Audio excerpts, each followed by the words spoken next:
What are we talking about today? I don't know. It is It's currently late as fuck. Yeah, it's 1:19. I didn't expect it to be this late into the night. Yeah. I'm here in Austin Again. for the third time. Third installation at Austin. Mm-hmm. The Austin apartment, the hideout. Man, Yeah, it's a good drive. I'm definitely used to it now. once you're used to it, isn't it so much easier? Yes, absolutely. Because you're so close, like, it's... You realize the longest part of it is getting out of Houston. Oh, yeah. Which is very similar to, like, driving across Texas or trying to get to the West Coast. The longest part of it is getting out of Texas. That is true. The drive out of Texas is too far. It's like with Jalon trying to get out of Texas, it's like, what, 12 hours to get to New Mexico? Yeah, he spent... Well, no, not 12 hours. I think... Like 10 and a half, I think it's maybe. 10 and a half hours, and 8 of that is spent across Texas. The last 2 or 1 is him actually in New Mexico. But he's also right across the border in New Mexico in Alamogordo. Yeah. You know. This is so weird. How was your week, man? Pretty good. Yeah. Very, very good. I was not on call this entire week. So I am loving that. I bet. Yeah, I made 19 hours of on call. Last week. The last 2 weeks. I was on call for 2 weeks. Sheesh. And I made 19 hours on the second week. The first week I only made 4. Yeah. But yeah, so 23 hours. Pretty good. Pretty good overtime. It's literally a job and a half. Mm-hmm. It felt pretty good. Yeah. I felt pretty good about it. You should. And this week we started doing something a little, not necessarily new, but definitely different. We were on COD this week.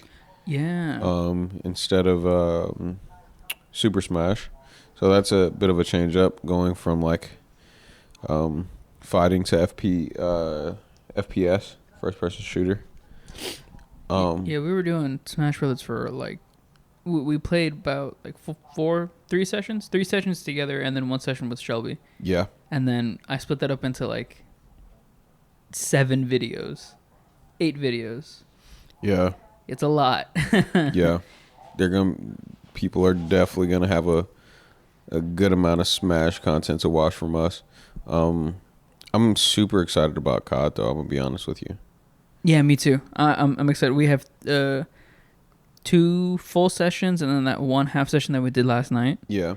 So I still have to edit recorded that that? one. Yeah, I recorded the last like 30. No, I recorded the last hour and a half. Got you. Good. Yeah, so I have some stuff for that. That's good. I like COD because it seems like at least most natural to the friend group. If we think about like what Random Tangent started as, where we are now, what we're still accomplishing or working to accomplish. COD just feels so much easier to hop on. And I remember or can recall like some of the funniest conversations coming through COD. But here's the freaking thing about COD, and I didn't do the intro, so there'll be time for the intro. Oh no, that's fine. Yeah, This totally is fine. like pre-intro, prequel. Yeah, Not prequel. Whatever. It's like, yes, some of the funniest conversations on COD, but also COD has become, it seems like, exponentially difficult to play. Yeah, that's the reason why I didn't want to play it for so long. But I like it. Like, I don't want to not have video of us sucking at COD. Yeah. Like, Yeah, I mean that's the hard part, right? It's not sucking at it. yeah, I want people to see that though, because I was speaking to someone earlier today and talking about like, you used to be able to hop on COD Yeah. and play a game, do pretty good, and just be satisfied. I think the fact that I haven't done well at COD this past week, coming back since like, what, 2020, 2021? Yeah, since the first Modern Warfare remake. Yeah. That was the last time I really played COD. Yeah. It has gotten so difficult to play that game. Yeah, man. But It's hard. I think Devin also said it too, right? It doesn't look like the people are playing are that good. Yeah, that's the thing. The Omni movement really does a lot for people. It's insane. Yeah. But I kind of want to talk about that more because, of course, there's the side of it where it's like, how are you going to say someone is not playing good and you're getting like wiped every game? Yeah. But it feels less strategic when you play. Like playing COD as a first-person shooter is supposed to mimic or be a better version of like war simulation games. Yeah, it's supposed to be a simulator. And it's badass graphic wise, but it's probably people don't play it like a simulator. Right, they play it like a normal video game. Exactly. It's not as strategic. It used to be like, okay, how are we gonna get a dub on Warzone? How are we gonna get a dub on Rebirth? How are we gonna do this? Where do we want to land? Where do we want to go? Right. Now it's like, no matter where you land, it's still gonna be difficult. It's difficult no matter where where you go. It's just gonna be like just bullshit everywhere. The gameplay has sped up. Yeah, for sure. The gameplay has sped up a lot too. Like, you could casually hop on COD and one game feels like an eternity because you may not see anyone. Yeah. Now, one game feels like an eternity because you respawn 6 times after meeting the most like OP player in the world. You meet somebody that so like we start a game and we're fresh. It's like our first match of the day. It's like 10 o'clock. Yeah. They've been up since like 4:30. Yep. Playing that game all day. Like exactly. 3 days in a row. Exactly. Like they have not peaked yet. They have a longer runtime.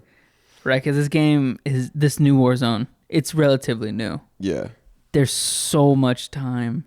There's so much time for these people to just get on and like the more casual people like us. Yeah, there's no casual players. Right, there's no casual. There's no casual gamers. You have to be either in it 24/7, or you're like us where you just get shit on and then like stop playing after you get shit on for the 20th time a night. Yeah, and I'll be honest with you, I low-key don't mind it. Yeah. Like, does it suck not having gotten a kill yet? Right. 100%. I think you've gotten a kill. I've gotten a kill. I've gotten probably 2 kills. Yeah. One was accidental. Was it? Yeah. The melee was absolutely accidental. Oh, okay. But for some reason, I'm just like, yeah, I want to keep playing COD. I want to keep playing COD. Like, play COD. And I don't know. I kind of want to get good at it again. Like, and that's the thing. I'm not trying to be great. Right. You're not trying to be A1. Spectacular. No, I want to be the best COD player in the world. Right. But fuck it. I want to go on and play a game of COD and be like, oh shit, like this guy casually did something great in this game. You don't want to be Twitch streamer level. I don't think so. No. Like, even if I am on Twitch, even if we do post this stuff on Twitch or in general, I don't want people to watch because they're like, oh, this guy's great at COD. I want them to watch because it's like, did you see his fucking game on COD? Yeah. He actually played a great game of COD. But it's hard to do that if you're casual. Right. It's so hard. Exactly, which makes me better than everyone. I'm a casual gamer and I'm gonna come and casually wipe the shit out of you. And then post it on Random Tangent. I feel like he's fucking yawning. He's not. Come on, man. I'm not built for this. I feel like here I'm gonna take a nap. I feel like Call of Duty is such a good game if you play it in a team setting, but if you're doing solo dolo, you're getting shite on 24/7. A lot before you get good. Oh yeah, absolutely. But I'm talking about like 24/7. Yeah. Yep. It is crazy. Well, because the friend that we played with yesterday, your friend, he was doing solo on He's teams. Insane. Yeah. Insane. He was doing solo on teams because we were doing quads, and he was going crazy. He's dominating, bro. Yeah, man. And I'm not like that. How did he get like that? I want to know. He plays COD a lot. But also, Yeah, we can talk about it. I feel like, let's say circa 2020, 2021, there were people that were buying their players. Yeah, absolutely. Now everybody buys their players. Right. Or at least that's what it feels like because everybody's so fucking good. Right. I don't want to do that. I don't even have the real game COD. I think that is also something else. Like, this is organic Warzone. Can you get good at Warzone organically just through Warzone? All we have is the base version. No game. No game. Nada, because... That's a big difference that I recognize. Because you could level up a lot of your stuff in the like multiplayer. Yeah, that's play. what fast track right there. Yeah. But just getting good at Warzone with Warzone only, insane. Am I too close to the mic? No. You are monitoring the fuck out of that. Well, yeah, I'm just monitoring. I'm monitoring my own levels because it seems like sometimes I peak and sometimes I don't. It's weird, but yeah, that's gonna come up. I feel like he only does that when we're recording. He's been chill all day. He was like, "Oh, this is a way to get back at them for sure." He's been in every episode. Cameos from Barack. Yeah. Barack Odago. All right, mic check 1 2 1 2. It is another episode with the Random Tangent Crew. If that didn't feel freaking enthusiastic, it's because it's like 1 something in the morning, 1 o'clock, and that's what you're gonna get. It's 1 o'clock in the morning, and I feel like this is where conversations would get funnier, because this is what happens when we're on the game. It gets to a certain point in the night where the delusion turns into comedy. I'm mid delusion right now. Yeah. Like it hasn't gone past the delusion. I feel like I'm full delusion, and I'm not funny right now, and that's making me upset. I feel not funny. You know how I don't know if you know. I feel not funny a lot. Yeah. So. Like, fuck, I don't feel funny at all. Right. It's like, damn. It's a bad feeling. Yeah. Because if you can make the hoes laugh, you see. You can. Well, I was thinking of I can make you holler for $1. Okay. Holler for $1. Tickle my pickle for a nickel. If you make her chuckle, her pants will unbuckle. Oh, that's a good one. Yep. I don't know another one.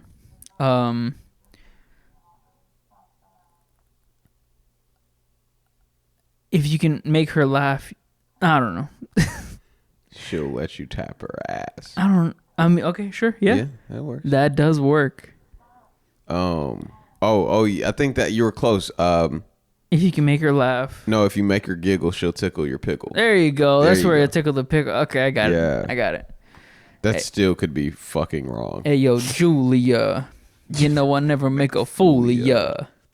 What an influence that woman has had on that random piece of information. Absolutely. We're not even talking about the movie. No. Deliver Us from Eva is a pretty okay movie. We're talking about the woman who brought it up during a random day at school that it has just never managed to make the deleted files in my brain. Yeah, no, it's constantly there. Yep. In her voice, too. It's insane. Hey, yo, Julia. You know, I never make I can visualize her doing this at the school, and no one understands or has context for what we're talking about. No one and has context. I quite honestly don't feel like explaining it. Well, when she listens to this, she'll be like, "Oh, so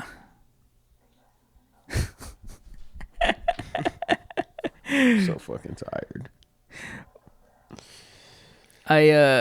Whenever we would repeat that, she would say, "Don't steal my flow. Don't steal my flow. Don't steal my flow." You stole Craig Robinson's flow. You. That's what I have to say to you. Oh man. Hey, yo, Julia. You know I'll never make a fool of ya. I still bring that up. Yeah. Yeah, it's not funny. Not anymore. No. It's not funny anymore. Fuck. This is what you mean by you feel unfunny. Yeah, man. Damn. Okay, hold on. I'm going into comedy mode right now.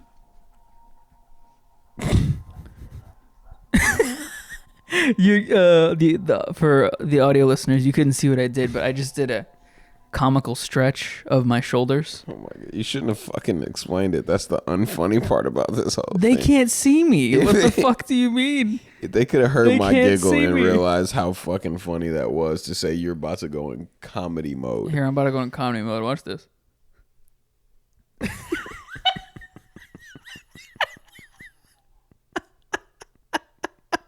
Delusion. Oh, fuck. Yeah. You know what I hate about it? No joke ever came. It was just No, it was just that. it's just action. What? What other modes do you have? What did the manufacturer drop you down with? I have driver mode. Okay. Driver mode is the second most important. What's the first? Comedy mode, Oh obviously. fuck. Yeah, right. Comedy mode, driver mode. Driver mode and angry mode. I don't know. Those are my three emotions. My three emotions. If I can be a driver, I can be funny, and I can be angry. You're gonna make me turn on angry mode, mom. that's all that. Angry mode is Angry mode. forever. I'm in angry mode right now. I'm an Have you ever had a bunt cake? You have been talking about this. This is the second time you've brought it up in 2 hours. That's once per hour. Well, it's because I was talking to this girl who will remain unnamed about bunt cake, about white people Thanksgiving. So, a friend of ours, Taking a turn. a friend of ours left a Thanksgiving event on the 7th of December. On the 7th of December, a friend of ours left a white person's Thanksgiving, a white family or white group's Thanksgiving event, and the way she described it is white people's Thanksgiving food was weird, but also kind of similar to ours. Ours being black folks. It was like the evil twin of black folks' Thanksgiving food, except the desserts. They got us beat with that. Hey, hold on. Mm-hmm. This is a serious fucking conversation. Let me sit up. Okay, yeah. White people can bake the fuck out of something. They can't cook for shit, but they know how to bake their ass off. No, I understand. And so the follow-up question to that was, what kind of dessert did they have? Yeah. Because obviously like that. Different cakes, casseroles, but especially the rum cake. Rum cake is good. My mom makes a good rum cake. Yeah, she said never get store-bought not one. white. Always get homemade. Right. That was the end of the conversation because I wanted bunt cake and I couldn't continue after that. Like I couldn't continue thinking of anything else other than bunt cake after that, so I just ended the conversation. Hold on. Right. Okay, I hate to do this. Uh-huh. Yes, bunt cake is amazing. You have on a Texas Hammer shirt that's so fucking fire. I've had this on all day and I know. you haven't seen it. It is my first time looking at it, and It's the Texas Hammer. It's the Texas Hammer. You haven't seen this shirt. and it's a sponsored Texas Hammer shirt. Yeah, man. Jim Adler. Do you know how goated Houston streetwear is? For Jim Adler, the Texas Hammer, Yeah, it's pretty good. to have this is like a Hot Topic Yeah. type shirt. Yeah, so story about this. I was at a convention. It's just Actually. And you know how some conventions they have like army recruiters or like lawyers or insurances. Jim Adler was at I think a Collecticon, a cardboard convention. Yeah, so there were people there like, hey, if you want a free Jim Adler shirt, all you got to do is follow us on Instagram or Facebook. So I followed them on Instagram. Hard. I followed them on Instagram, and my brothers followed them on Instagram, and we all got free Jim Adler shirts. I wore this. I wear this every now and then, and occasionally I get asked if I work for the company. That's crazy. Yeah, and I have to tell him, yes, of course. What do you need? You pretend to be a lawyer? No, I pretend to be an intern for these guys. Truthfully, and in all honesty, it only happened where like I went with the bit once, and I acted like I was just starting as an intern at Jim Adler's law firm. It did, yeah. Yep. I got the number of the dude and his case and all that, and I was like, okay, I'll try and get this information straight up. I'll put it in Jim's hands directly. Oh my gosh, that's so fucked up. Obviously, for what legal, if the guy was depending on that shit? Obviously, for legal reasons, I can't say what the case was or who this man's name was, but yeah, your legal reasons, you might go to jail. Exactly, but you know, it's on him. He didn't have to disclose that. Exactly, he didn't have to disclose legal information to me, and neither did I force him to. Wow. But let's just say if this hypothetical story did happen, it would involve a hit and run. Wow. Yeah. Of which 18-wheeler. Of which he was involved. Shit. As a passenger. Interesting. Right. So nothing ever came of that. Obviously, I never followed up. I never talked to Jim about it. You didn't take his case? No. Damn. I didn't take it to Jim. I didn't take it to Bill, his son. He probably has to get a public defender because you wouldn't take his case. Oh, yeah. Yeah. Yeah. Just goes to show you how much I care. You know what? You might have done well taking the shit to like Jim Adler and been like, hey, I got this case for you. I'm not a lawyer. Right. But this guy thought I worked for you, and I think I should get a commission if you decide to take this on. Absolutely. 100%. I brought this case to you. It's like whenever you... I'm the lawyer now. Yeah. It's like I'm giving out the quests, bitch. Give me my motherfucking money. You wouldn't be here if it wasn't for me. Oh, God. You work for the people. You're the Texas Hammer. I'm the Texas fucking construction worker. I am the people. I am the law. Man, let's nail these fuckers. Do you think they say shit like that around the office? I hope they do. Like, that honestly should be a banned phrase in that. You can't use that analogy. I don't know if we explained who Jim Adler was. He's the Texas Hammer. That's still not a good explanation. He is the Texas Hammer. Don't tell them.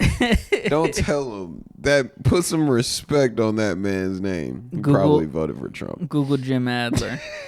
Google Jim Adler. Don't look up his political views. Just look up his commercials from the early 2000s. We can check and see how he's voted and how he's donated. Or not voted. We can see how he's donated. Oh, yeah, for sure. Hold on. Let's see. It's fucked up. People don't know you can do this. That's why I don't get political organizations, because I'd hate for someone to do the due diligence on me. Of looking up who I give money to. Oh, that reminds me of 10 election cycles of libertarian. Don't bring up the libertarians. They're cool. They're good people. I don't want to talk about libertarians. They need to be talked about.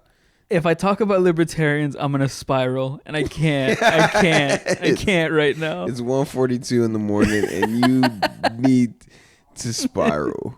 Listen, if okay, no, yeah, that reminds me of a situation of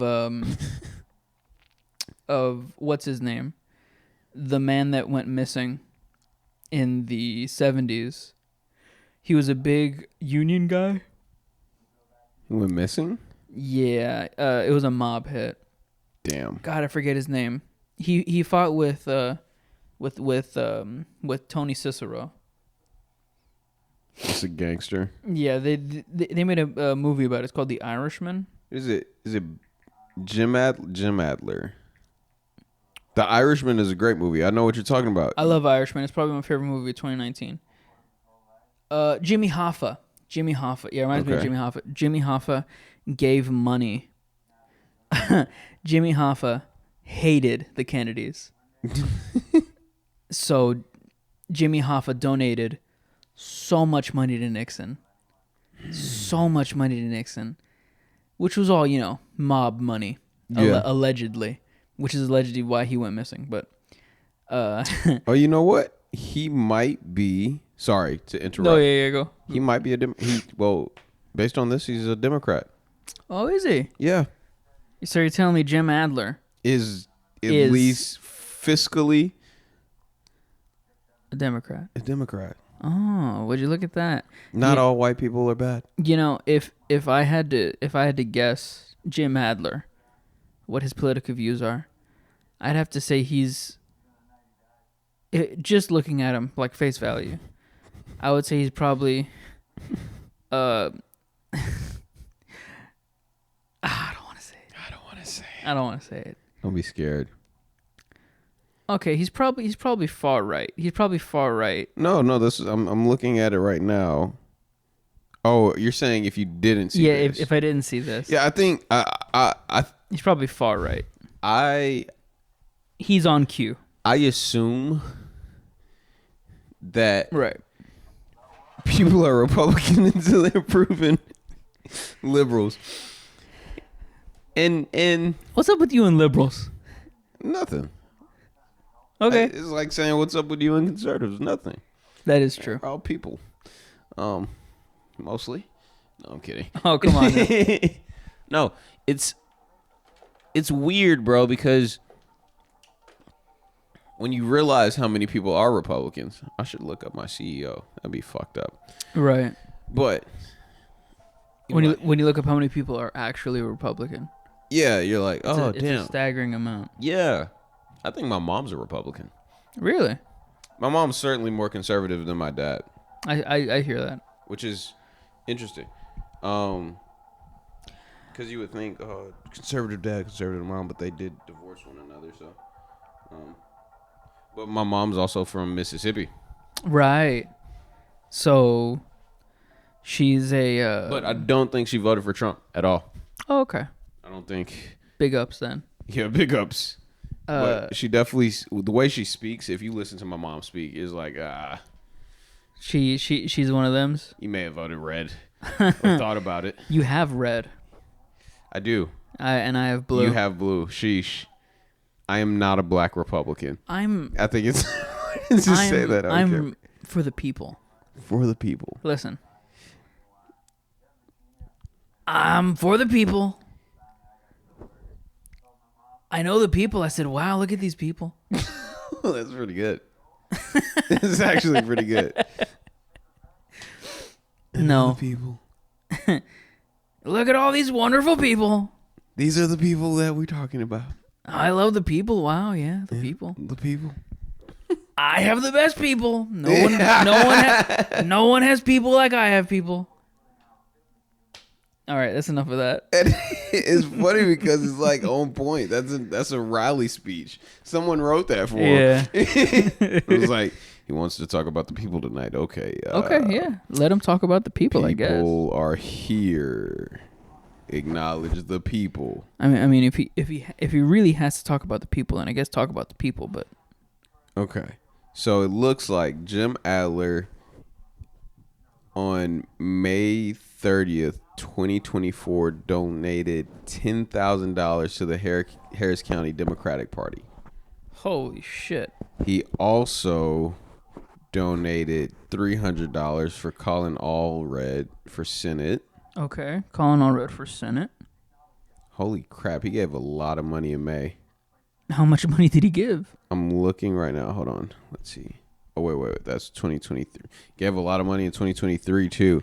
But that was mostly to Colin Allred. This is weird as fuck, but it was my job at one point. Okay. To look and see who voted or who donated to what. So. Oh, really? Wow. In 2023, he made 3 donations. One, or at least this shows, there's probably more.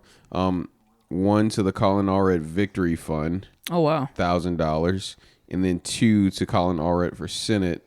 $1,000 and $2,000. Really now? Yep. In total, $4,000. That was probably for tax purposes. Then 2024, May 2nd, he donated $4,700 to the Texas Democratic Party. And then Well, another donation. honestly, you've got me convinced. Yeah, he's a Democrat. Yeah, He's a Democrat. you've got me convinced. Who else? Oh, you know who else? Mattress Mac? Mattress Mac. Damn. What is You his read government my name? fucking mind. I think Mattress Mac is a Republican. I'm pretty sure he's a Republican. If I had to guess Mattress Mac's real name, his government name, his Christian name, it'd have to be Matthew. It's not. Is it Michael? Absolutely not. Is it James? Jonathan. Jonathan. Jonathan. Yes, James. Oh, James. James Franklin. Oof. How do you Mick Ingvally? Oh, he's Ingvally? Irish? I don't know. Does that mean he's Irish?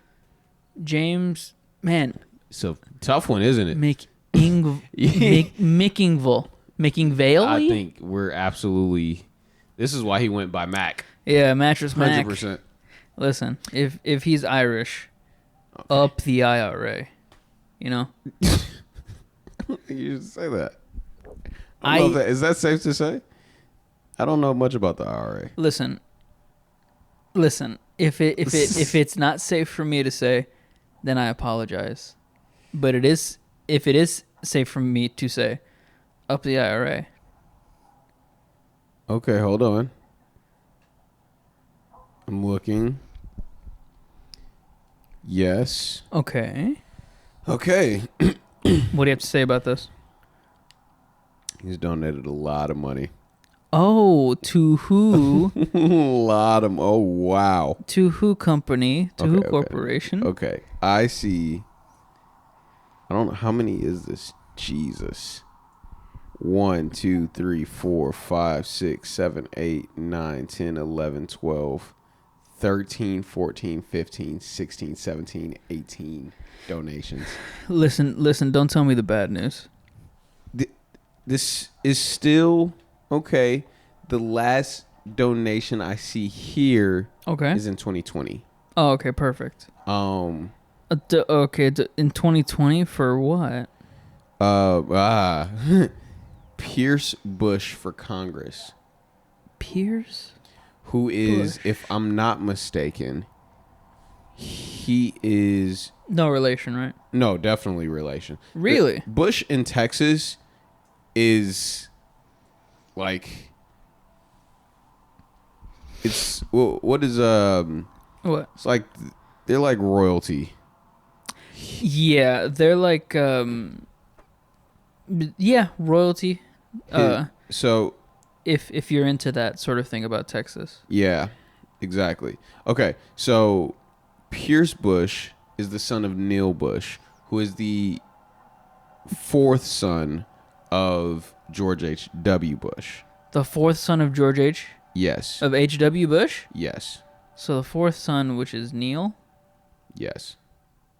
His son. His son, Pierce. Pierce Bush. Who did not win, I don't think. Let's see. I can see if he won. I'm going to be so honest with you. I thought HW only had two sons.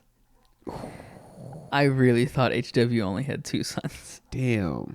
You think Neil feels left out? I think so. Let me So we're still okay, well, he has daughters too. Well, I knew about the Right. daughters, but I only know of George and Jeb. Yep. There is, let's see, the siblings, Marvin, Dorothy, Who Pauline, the fuck is Marvin? Jeb. You shouldn't say that. Marvin doesn't like being left out either. Oh, okay.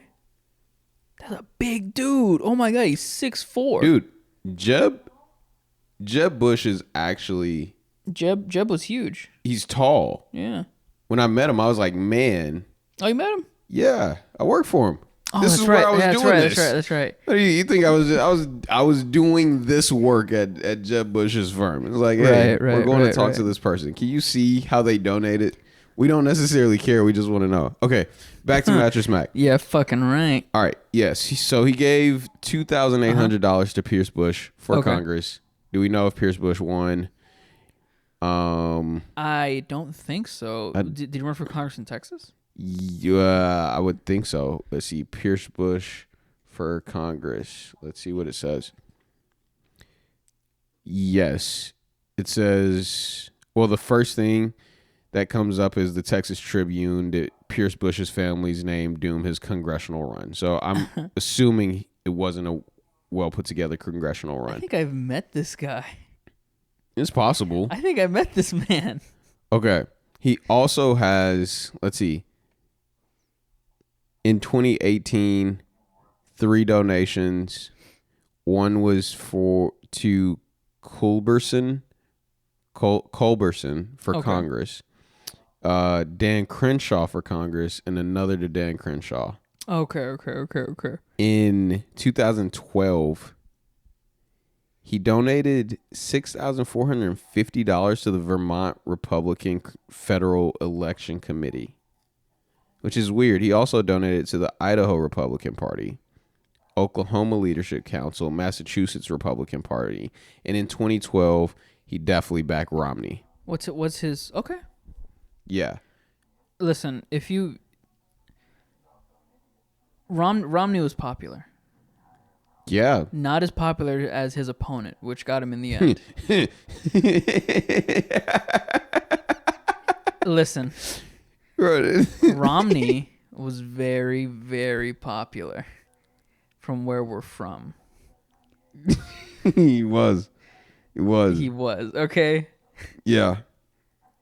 He donated a lot to Romney. He donated, holy shit. He donated $50,000 to the Romney victory in 6/14/2012. Wow. June 14th of 2012. He donated to the RNC $30,800 in 2012, same day. My God. $50,000, $60,000, $70,000, $80,000 in the... Did you hear... if you don't think there's money in politics, folks... Oh, there's always money. Sheesh. Okay. How much? Oh, he also... Damn, he gave another $25,000 at the end of 2012. Really? To the Romney victory, I guess, PAC. Okay. Or it says Inc. So they must have... Incorporated. I don't know enough about politics. We should learn more about politics. Yeah, I had brought up, or my brother had brought up on the other podcast that we do, his views on politics, and I didn't want to talk about it because I didn't know enough about what he was talking about. Let's be honest. Who really knows a lot about politics on a, let's say, a common level, conversationally? Racists. Yeah, but which is weird. Did I tell you about the time that I was flying to Savannah, Georgia? Uh-huh. I got in the car. Uber driver he put my luggage in the car. It was great. Mm-hmm. Sat there and he was like, oh yeah, where are you flying to? I'm like, yeah, I'm headed to Savannah. He's like, nice. What are you headed there for? It's like, I'm going to a conference for like a school conference, a school-based conference. He was like, oh, what school do you go to? It's like, oh, I go to a HBCU called Houston-Tillotson University. Uh-huh. He was like, HBCU. Oh, no. He's like, it's one of those. So I was like, yeah, it's a historically black college and university. I was like, oh, okay. What's the conference about? Oh, no. I'm like, oh, we're all in student government. Mm-hmm. We're coming together to like a leadership learning thing. He's like, nice. Y'all won't be going over the critical race theory, will you? Oh, no. I'm like, my brother in Christ, it's 8:00 in the morning. And this is where you, and so. I don't know, sir. Will you be there?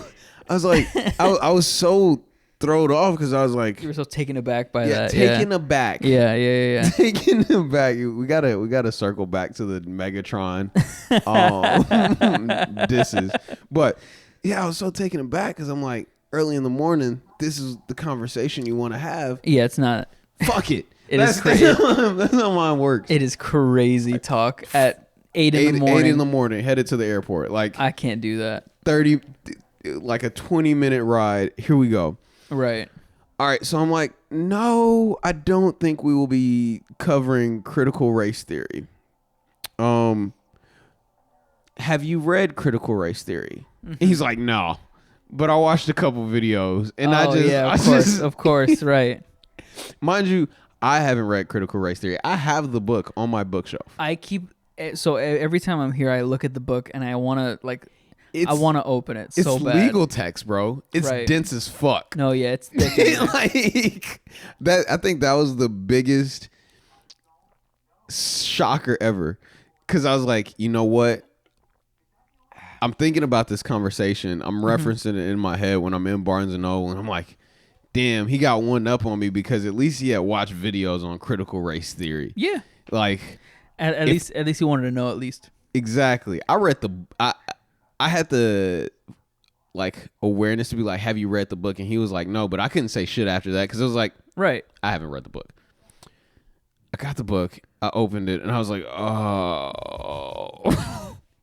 This is a long theory. You wanted to learn. This is a pretty big theory we're working on. This isn't just You wanted to learn. This isn't just the E equals MC squared we're talking about. Like Einstein made it concise.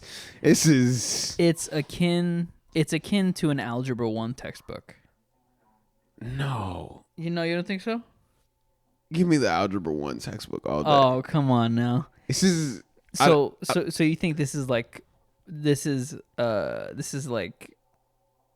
training for the bar. The black bar. The black bar, right? Yeah. Because I mean, to pass the black bar, you need to have read that Critical book. Race Theory. Exactly. That and Maya Angelou.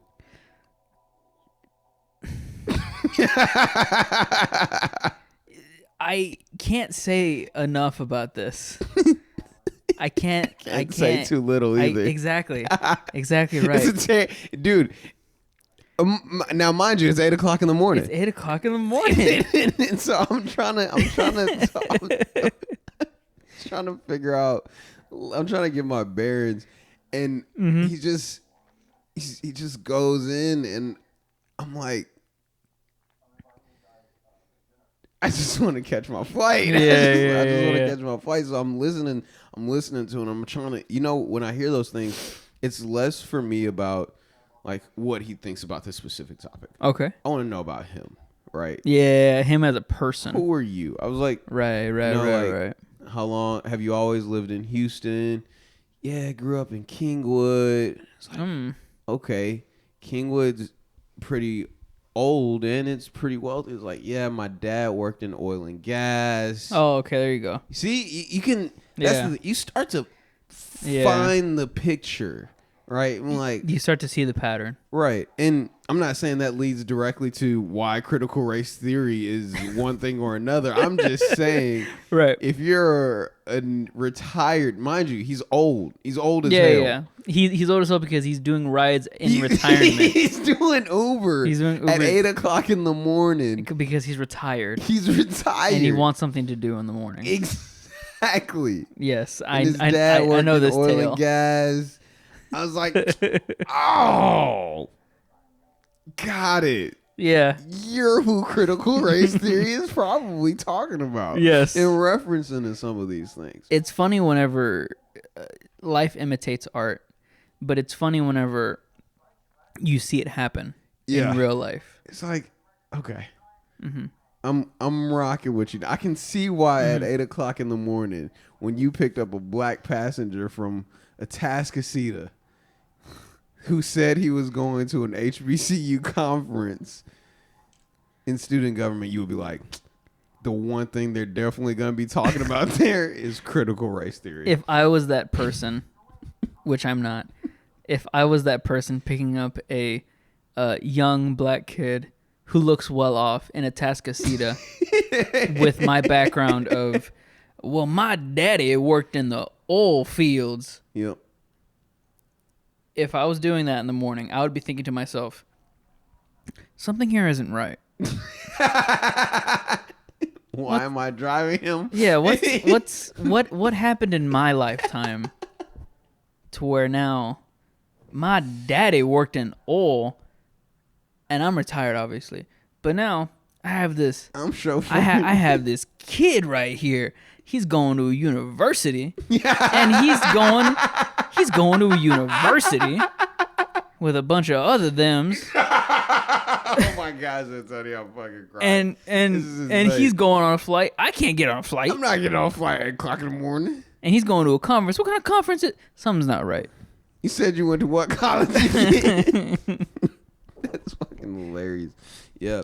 You know, I think as a community, we got to start looking for, right. What do you call it when the government pays back? I'm sorry, money. That's called reclamation. No. No. I think it's an R word. Yeah, it's They gave it to the Native Americans. They gave it to the Asians. Black folks are still kind of. I mean, we got PPP loans. They didn't give shit to Native Americans. They did give. They gave Native Americans Oklahoma. I need the Dakotas. Not but sure. Yeah, sure. Here, we take all of your land. I'll give you fucking Oklahoma. Yeah. Come on now. Yeah. I'll give you like 4 reses in Oklahoma. Bullshit. In casinos. Yeah. But you know why they couldn't do that for black folks? Why? I'm gonna be honest. We wouldn't know how to act. What? Follow but that's up their to that. fault. Like, here's the thing. First of all, let's figure out what this word is. I'm Googling it right now. Thank you. What do you call it? Reparations. Reparations. Okay. I need my reparations. Reparations. If I got reparations, mind you, never mind. If I got reparations. Mind me. Like, what's the minimum amount you would have to give to black people for reparations where they'd be like, all right, I guess we cool now. I'd have to say, depending on the age, but like, I'm thinking grand scheme. If we're using the census, the American census, it would have to be age per occupation per age per occupation per region. So whatever age you are and whatever age you are and whatever region you're in would determine whatever occupation would be for the occupation of the opposite or other races to give back to you. So like if you're a 65-year-old black man in Washington, you're probably getting a senator's severance. No, I don't think that would work. You don't think that would work? Fuck no. It's too complicated, isn't it? I telling you right now, listening to you, I did not understand how much money I was gonna get. Which it might work in that case. Right. Like for you, it would be someone in Austin. Like for your age, maybe like that's like a white executive. Their severance pay, they would give that to you. Someone of your age region. You'd start a war. You think so? 100%. You'd reinvoke the Civil War. Wait, occupation, age, and region. That's what I'm saying. Is that communism? I don't know. No, it's not communism. Also, haven't read Marx. You haven't read Marx? You haven't read any Marxism? Mm-mm. I like a little bit, like high level points. Oh, okay. Communism. That's all you guys say about that. Yeah, it didn't work. Right. It works in the book. It works without allies or Americans. It works without the CIA. Yeah. Not if we have anything to say about it. I was like, exactly. Have you read any?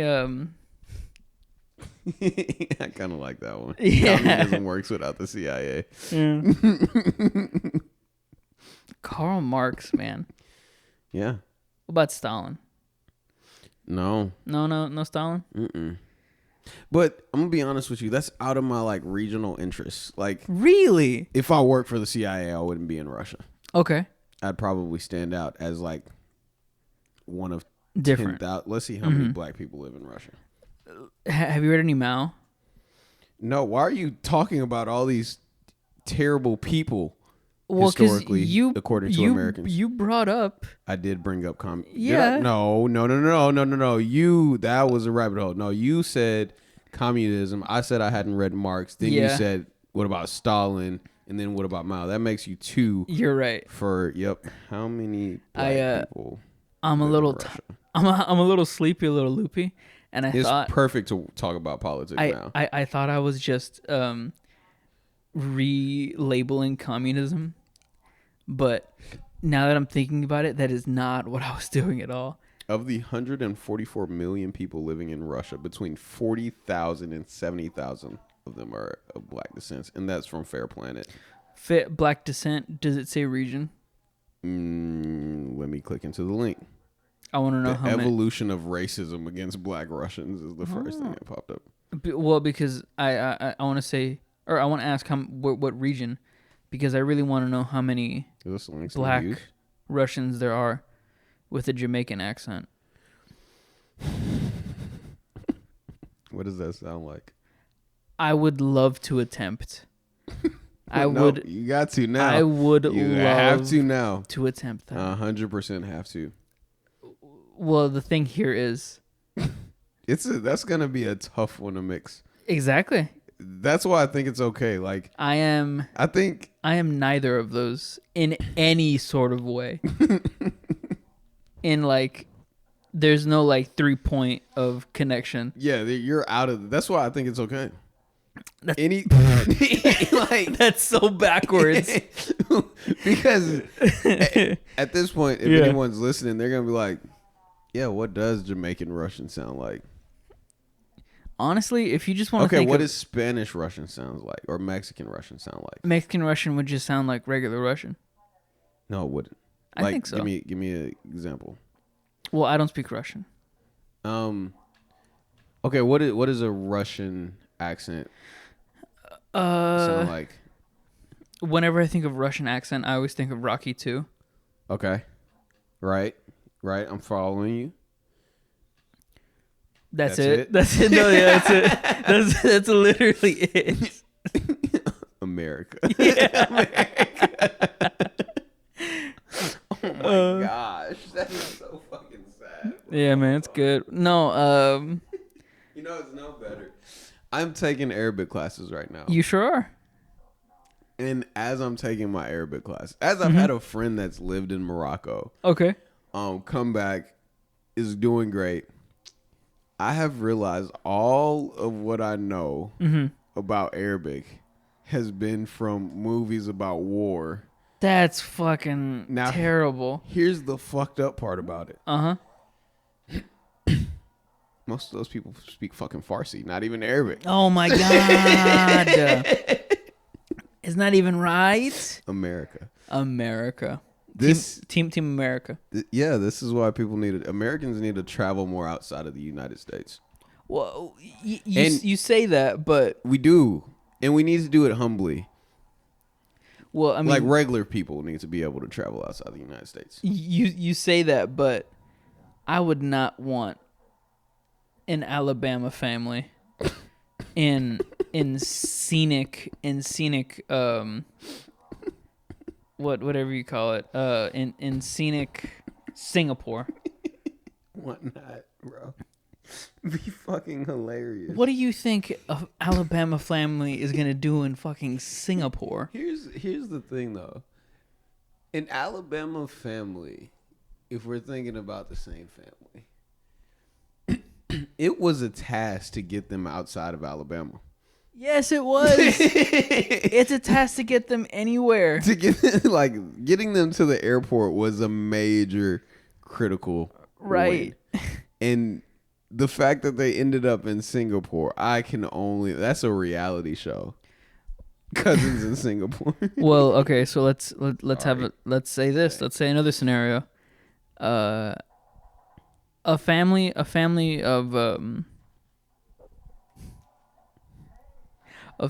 real nice Ohioans. A family of people from Ohio. Mm-hmm. Ohioans. Same place that Slipknot came from. No, I'm sorry, Iowa. That's what I meant. Okay. That's what I meant to say, Iowa. So a family from Iowa Yes. that goes from Iowa Mm-hmm. all the way to Guangxing, China. I want to know the mindset of how they even knew about Guangxing, They got China. there by accident. Right. Where the fuck were they trying to go? New Zealand? Here, wait. I need to know if I said that name right. America. Yeah, Dude, America. This is so sad. Like, I wish, I don't know. That would be a cool program. Like, we're gonna let you travel internationally. We're gonna allow people from the inner city and the suburbs to travel internationally. Y'all get to enjoy it. Now, please understand that none of your fathers are Liam Neeson. So if you get took over there,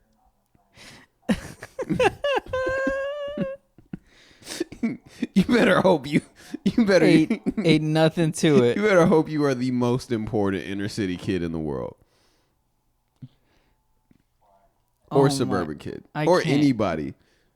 Cause we used to talk, this used to be a conversation we had as a kid. If you get taken overseas, are your parents gonna come get you? Fuck no. Embassy's coming to get you. Yeah. Are they though? Like, think about it. Brittany Griner got traded for a... I really didn't want you to bring that up. I really didn't want you to bring that up. I don't want to talk about that. I will get upset. You got traded for an arms dealer. The fucking merchant of death. They made a movie about him. For a mid WNBA player. It happened. Greatest shit. Because she was being stupid and brought the shit that she knew that she wasn't supposed to bring to the airport with her. In Russia. In Russia. It was a plant. Oh, right. It was a plant. You know what? You're right. She didn't do that. Someone else did it. She just happened to have it when they searched her. Right. Happens all the time in America. No. Happens all the time in America. Know your officer. Right. I was not illegally transporting 40 kilos of cocaine. It was planted. It was planted on me. Of course. Yeah. Going back to that city in China, Guangxing. Yes, you're probably still mispronouncing it. I cannot find a city called Guangxing. Antonio. It's yes. no good. Well, It's there no are good. a few other cities. Wuhan. Chongqing. Guangzhou. Mispronounced. Changsha. Mispronounced. Luoyang. Even if you tried harder, mispronounced. Jingshua. Mispronounced. I don't even know, but I would put a bet out on it that these are mispronounced. Oh, it's probably this one. Should stick with like easy stuff. Guiyang. Hong Kong. Gui. Shanghai. I'm not even trying to do it with an accent. That's just how I want to say it. A very prolific one in recent years. Oh, Changchung. 100% mispronounced. Changchung? No. No. I just feel like it might be. Yeah, probably. Zhongsheng. I don't know. Qingdao. Qingdao is... I actually heard about this. Lie to us. No. Where is it? The exploitation of African immigrants. It's on Wikipedia. The evolution of racism against today, Afro-Russians experience harassment and casual racism. That is so wild. No, yeah. I knew I heard about this. This Qingdao is the city that's right next to Japan. That's how I know about it. Like right next to, as in like Like the closest to the ocean, right, in between Japan and China. right. That doesn't look like. Oh wait, that's Korea. Hold on. That's Korea, man. Still doesn't seem like that'd be the closest. But fuck it, Qingdao. King. I like how they. Qingdao. I like how they use the areas of the alphabet that we just choose to kind of ignore on a day-to-day basis. They love the Z's, Q's, Y's. To be fair, I don't think it's intentional. It's just sounds. Although, if you really want to boil it down to that, everything is just sounds. It is. Like, honestly, what the fuck is a Q? Someone wrote a zero and put a line through the bottom and was like, fuck yeah. Q. Oh, I was so wrong. That's I told you. You were right. It was Korea, not Japan. It's part of it's right after the Yellow Sea. I knew it was next to another Asian country. I just didn't know. I thought it was Japan. Racism. America. Ignorance. Ignorance is not bliss. We just sound dumb on a microphone. I love going on TikTok and seeing like a really awesome take on anything, and then after that.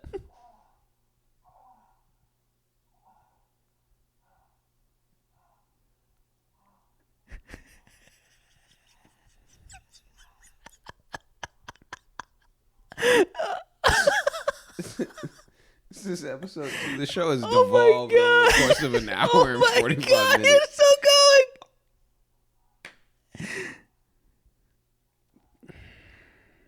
going. For the audio listeners. Nope. Fuck no. I really hope they don't. I really hope that gets picked up. I really hope that gets picked up. Doesn't. He's just a businessman. He's just a businessman.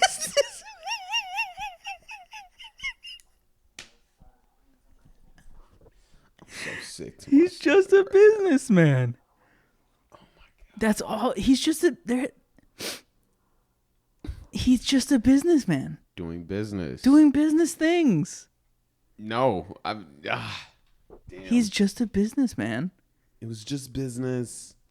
How do you do it? It was just business.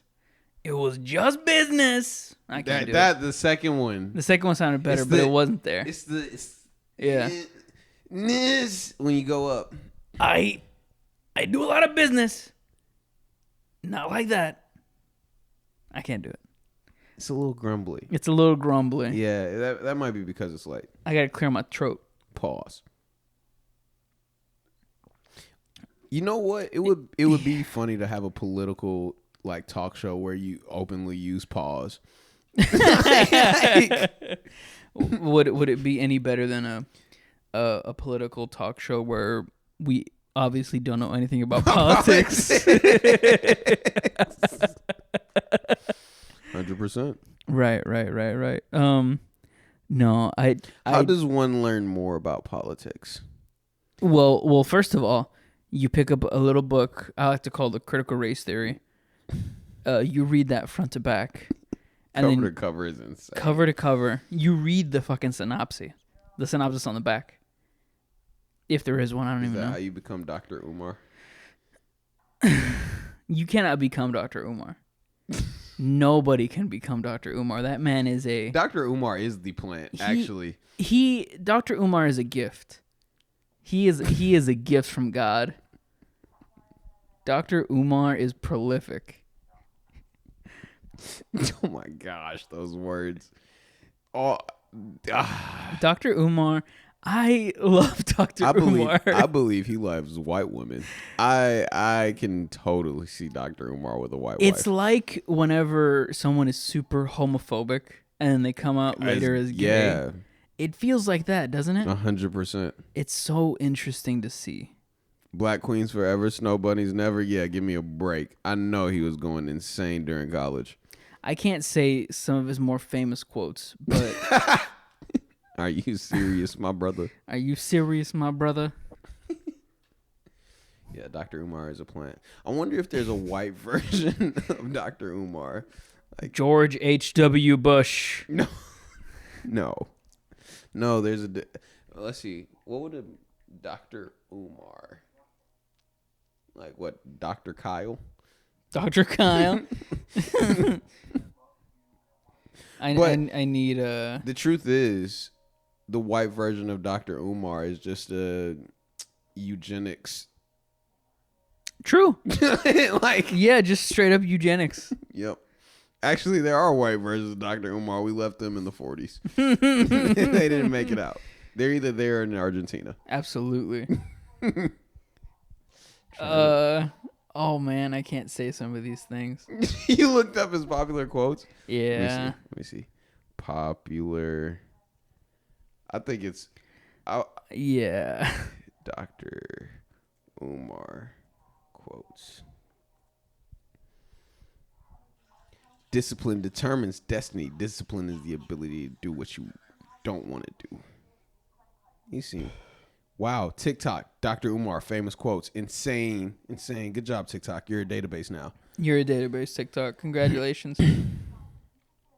I love how the first thing is actually TikTok instead of like a Wikipedia page or anything like that. True. It's hard to know we haven't ventured too deep. Ladies, I'm not playing no weave, no perm, no straightening comb, no European hair color. It's snappy by nature. Singles convention. Lord have mercy.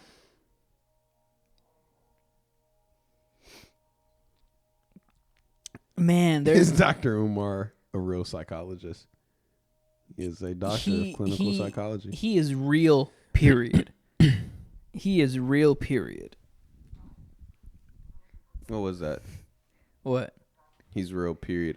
It's like you're trying to use the like culturally relevant definition of period in a sentence, but you're not doing it right. I'm not sure. No, I'm saying he is real, period. Period. Okay. Yeah, like a period of a fucking sentence. Right. But I mean, it's the same thing, but it's just like how you would say it. Oh, no, yeah, you're right. I think you missed the comma. You mean, okay. Try it. You're exactly right. Dr. Umar is real, period. There you go. Now, if you had a little neck roll. A little neck roll? What'd you say? A little neck roll. Oh, a neck roll. Yeah, a little. I can't. I wish people could have seen. I wish people could have seen you process what I was saying and try to act it out.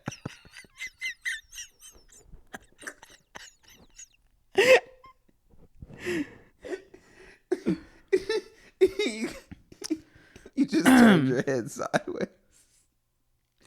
Yeah. I feel confident enough to pick up that book, Critical Race Theory, now. You should. Yeah. You pick it up right now and just find the excerpt. Fuck no. Why not? Okay, fine. Okay. Bring it in. You have to open to a random page and then read an excerpt of Critical Race Theory. That is your black lesson for the day. And I imagine you will be just as wrong as my Uber driver. It's a big book, y'all. Who would you rather have at the cookout, Umar or Charleston White? For the record, I love Charleston White. That's a dangerous thing to say. I think Charleston White has some things that are very on point, but he is also a plant. Why is everyone a plant? Because there's a camera in front of them. Okay. They're acting to a certain extent. Like Umar, acting. Charleston White, acting. Right. Okay, here we go. Critical Race Theory. Law, African Studies 3250 by thenewpress.com. Can I say I've definitely told a girl that was like super like Okay, yeah. that I read critical race theory to progress the conversations. Very cool. Did it? Okay, cool. Did you do it? Yeah, it worked. Which told me she didn't read critical race theory. No, she didn't. She is. I don't want to say it. No, yeah, I'm not gonna say anything. A Jewish doctor. I'm not gonna say which type of doctor he was. All right, here we go. He went to the back. I went to the back. Lord's recognition of storytelling as the birthplace of revolutionary theory reaffirms a tradition that values the transportation of feelings and experience into language as a political discipline. Holy shit.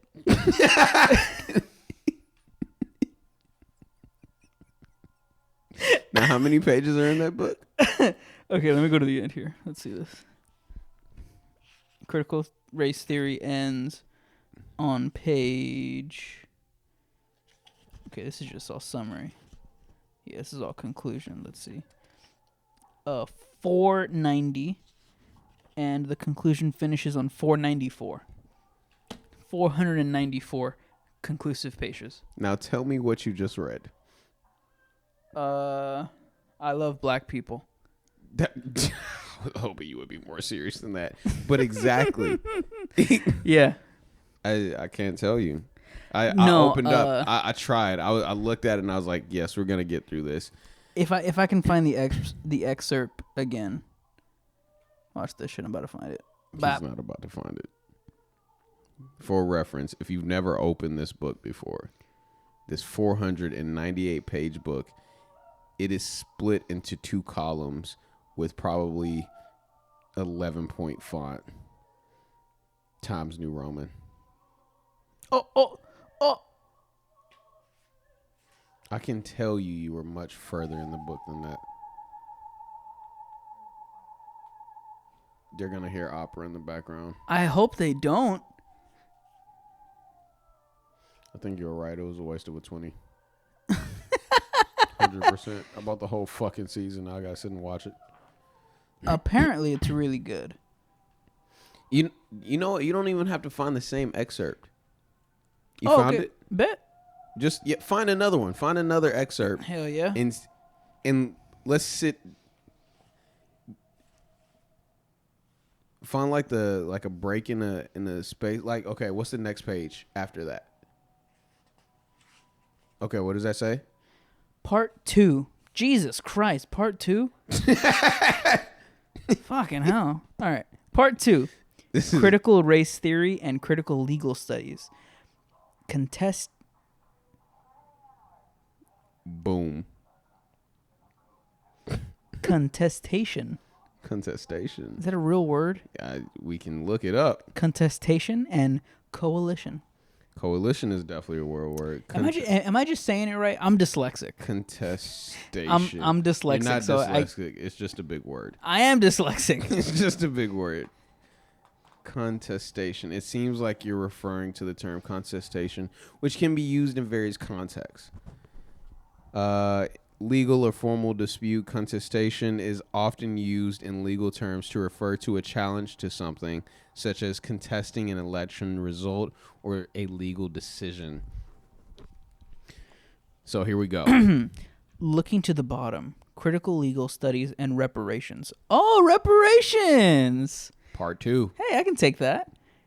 By Mary Matsuda. Matsuda? Where are you from, Miss Matsuda? If that is your real name. This is a legal document. Introduction. I hope so. Here we go. When you are on trial for conspiracy to overthrow the government, holy shit. it just throws you what the fuck? in the deep end. You know. Okay. Come on. I apologize. Come on. This is serious. When you are on trial for conspiracy to overthrow the government for having taught the deconstruction of law, your lawyer will want black people on your jury. Why? Because black jurors are more likely to understand what your lawyer will argue, that people in power sometimes abuse law to achieve their own ends, and that the prosecution's claim to neutral application of legal principles is false. This article discusses the similar perspectives of goals and people of color and critical legal scholars. It also suggests that the failure of the two groups to develop an alliance is tied to weaknesses of the critical legal studies movement. So that's pretty much just an introduction of... It's pretty much just to let you know that you're going to read some stuff that's going to make you upset, and you have to understand why it makes you upset. I looked up on ChatGPT what is the basic argument of critical race theory, and it just gave me the meanest 5-point paragraph. Ooh, perfect. So, here we go. The basis of critical race theory.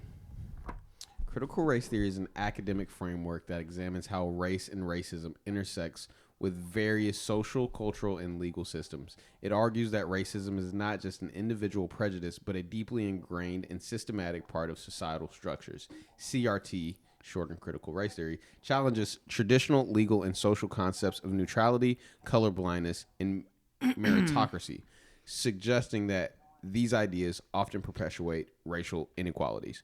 Some core ideas of CRT include: 1. Racism is ordinary, not aberrational. Racism is a common, everyday experience for people of color, rather than an isolated occurrence. It is embedded in society's structures. 2. Interest convergence. Legal and social policies that appear to benefit marginalized racial groups often only occur when they align with the interests of the dominant groups, typically white people. Typically whites. Is in parentheses. 3.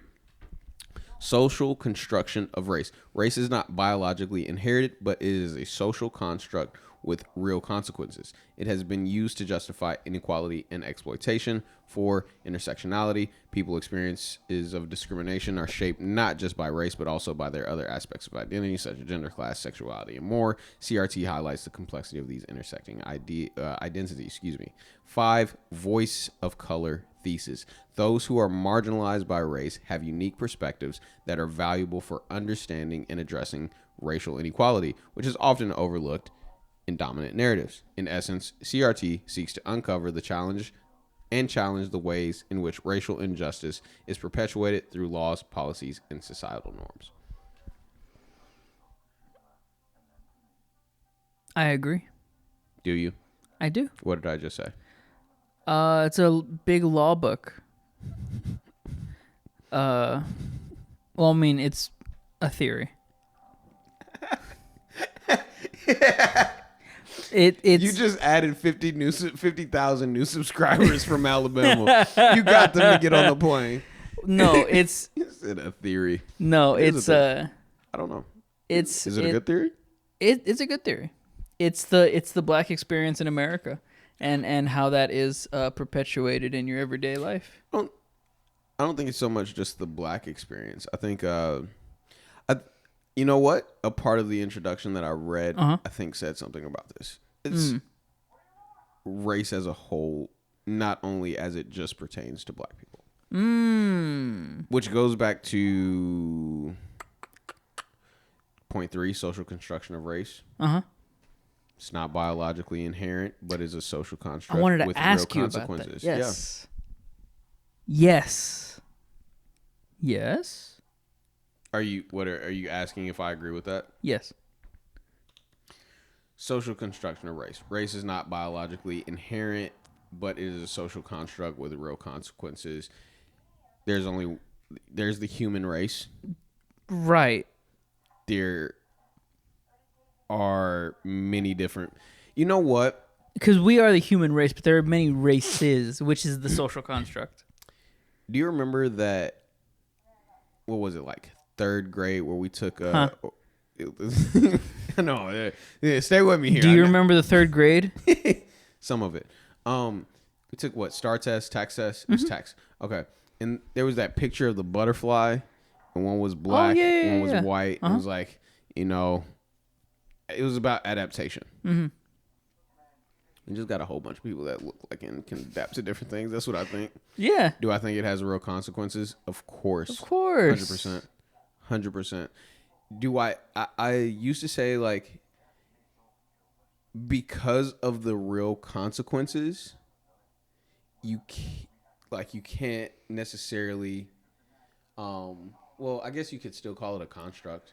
Yeah. But I think when you say construct, it alludes to the fact that it's not real and imaginary. Mm-hmm. It's constructed in the mind, which is true. But if we live it out in practice, it becomes real. It's like taking a thought and putting it to a word, and then going from word to an action. Very action true. To a result. You know what I'm saying? Yeah, absolutely. So yeah, that's what I think about it. I don't know if that was a very good answer to that. Excuse and you me. just burped. What the fuck is this? This is a Texas political podcast. This is not a Texas political podcast. It's not a Texas. It's a common person's political podcast. But I think, honestly, right now, I bet if we look back at this, we're gonna be like, "Fuck no." Yeah. 100% no. 100% no. This doesn't make it. I wanted. This is cool though. This is very cool. Yes. It would just be better if we were better at it. Educated. Yeah, 100%. I would. What is? I would absolutely say yes to that. I would not want a paleontologist to be a dentist.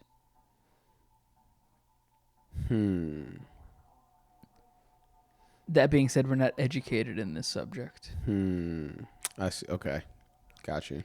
It's like how you wouldn't want to get a burger from James Coney Island. It's like they have burgers at James Coney Island. Yeah, but it's a hot dogs place. True. It's like I wouldn't want a horse doctor giving me open heart surgery. Okay. I think It's like I wouldn't want. Yeah, no one's gonna listen to this and be like, "This is great advice. Let me take it and make a voting decision." They're more than likely they're gonna lose hope, right, in anyone's vote. They're gonna hate elections. Whoever doesn't know us in real life, or whoever is just hearing this for the first time and is hearing my voice, they probably think I'm a fucking racist. And then they maybe went a little further in the podcast, and I'm reading excerpts of critical race theory. And it further proves that you might be racist instead of the opposite. Right. But they're also going to check the Federal Election Commission, United States of America, FEC.gov. Very true. And realize that we haven't contributed any money absolutely to any of these folks. So our like dog in the fight in this is next to invisible. Well, I mean, you know what we could say? We've given no money to either or. So it's pretty much like we're supporting libertarians. Fuck. Yeah. This is where you didn't want to go. Exactly. Damn. I don't want to start about libertarians. Period. That's it. I don't. And that sums up libertarianism in United States American politics. Every time I think I'm starting to become a libertarian, I think about democracy. I think about Democrats, and I'm like, oh, yeah, fucking Jesus Christ. Hold on. I want to get the definition of libertarian. What is an American libertarian? I love that I'm also using ChatGPT for all of this. So it's not even testing actual truth. It's testing the machine's understanding. Testing a machine's understanding of data collection. Exactly. This is the worst political podcast you will ever listen to. Absolutely. But that's what makes it great. An American libertarian is someone who adheres to the principles of libertarianism, a political philosophy that emphasizes individual liberty, limits the government, free markets, personal responsibility. I guarantee you that's most Americans. Exactly. You would think that. You would think. Exactly. But we live in a two-party system. Which means there's no room for a little third brother. First of all, we live in a free party system. Is that a thing? I've never heard that before. Well, yeah, because we have more than two parties. Right, but let's be honest. Yeah. It's like, you know what it's like? You know how there's Eli Manning? Yes. You know how there's Peyton Manning? Right. And you know how they have a third brother? Who? Two-party system. Exactly. It's like that was probably the most on point thing we've said this entire time, and it's still a football reference. It's like actor reference. It's like Will Smith. You know Jaden and Willow. But do you know Will Smith's first son? I bet you didn't. Keep my son's name. Google Will Smith's first son. Yeah, that's actually fucking hilarious. Yeah, this is Random Tangent. Average takes on real politics. Which is crazy because they don't look nothing alike. Trey Smith. Why you laugh? That man's name is Trey. Yeah, damn it, Trey. Damn it, Trey. He's a DJ. Okay, so libertarians typically support minimal government, personal freedom, free market economy, civil liberties. Sounds pretty cool. Sounds reasonable, right? Might get you to a meeting. Mm-hmm. Yeah. Then you're like, all right, so what's our record? Right. And they're like, we're... And then you start to read about the politicians that are libertarian. And then you start to read about the politicians that are associated with the libertarian organizations. Yep. And you're like, I might just stick to the blue pill or the red pill. Listen, if you aren't into politics and you think, well, I mean, I'll we just really go into politics given the conversation that we just had? I would say that I was really into politics whenever I could first read a newspaper about Kuwait. Okay. I was very interested in about the battles going on over there. Yeah. And then as I got older and older with Somali and Iraq and Iran and Turkey and with all of those other places, I start to get disillusioned from a young age about politics. And now I'm just looking at libertarians and waving my fist in the air. To libertarians. Exactly. Because it's like I get it, but come on. Right. Come on, guys. Right. It's tug of war. You're holding the flag in the middle. I would if I could, but it's just no good. Damn. That was good. Here's the bar for you. I would if I could, but it's just no good. Hey, yo, Julia. You know I never make a fool of ya. Random tangent. I'm not a politician. I'm not about a religion. I'm an Israelite. Don't call me black no more. That word is only a color. It ain't facts no more. Real motherfucking bars. God. Not everybody can come up here. Shit. Oh, God. Yeah, man. What if I actually did want to pitch this to you. What if we made a podcast separate to this podcast that was just us talking in Kendrick Lamar lyrics? My cousin called. Duckworth said all my worth. Said Deuteronomy. Say that we all been cursed. You know he walks the earth. You know it's money they get. Bitches they hit. Yeah. Temptation is. I can't resist. Yeah. Everyone together now. Know that we forever. Buzzing. Radar's just buzzing. Yeah. Yeah.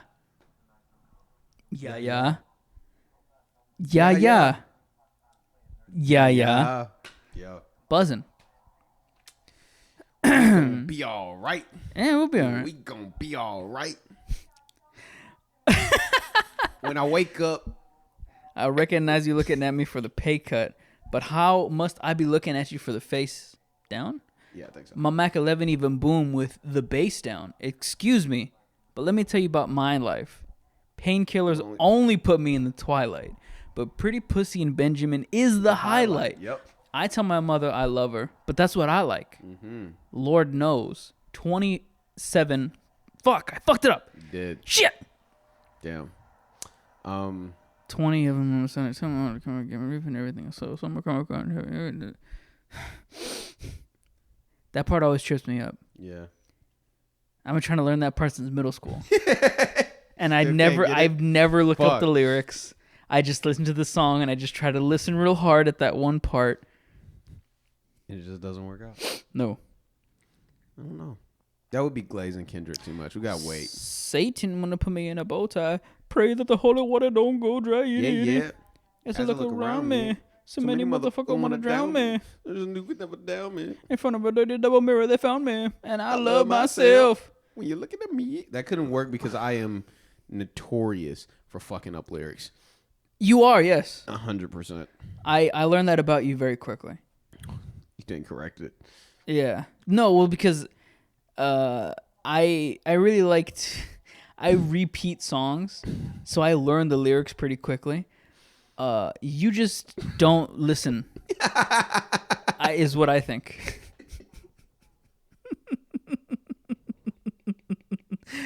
like words are just noises, like how you said earlier.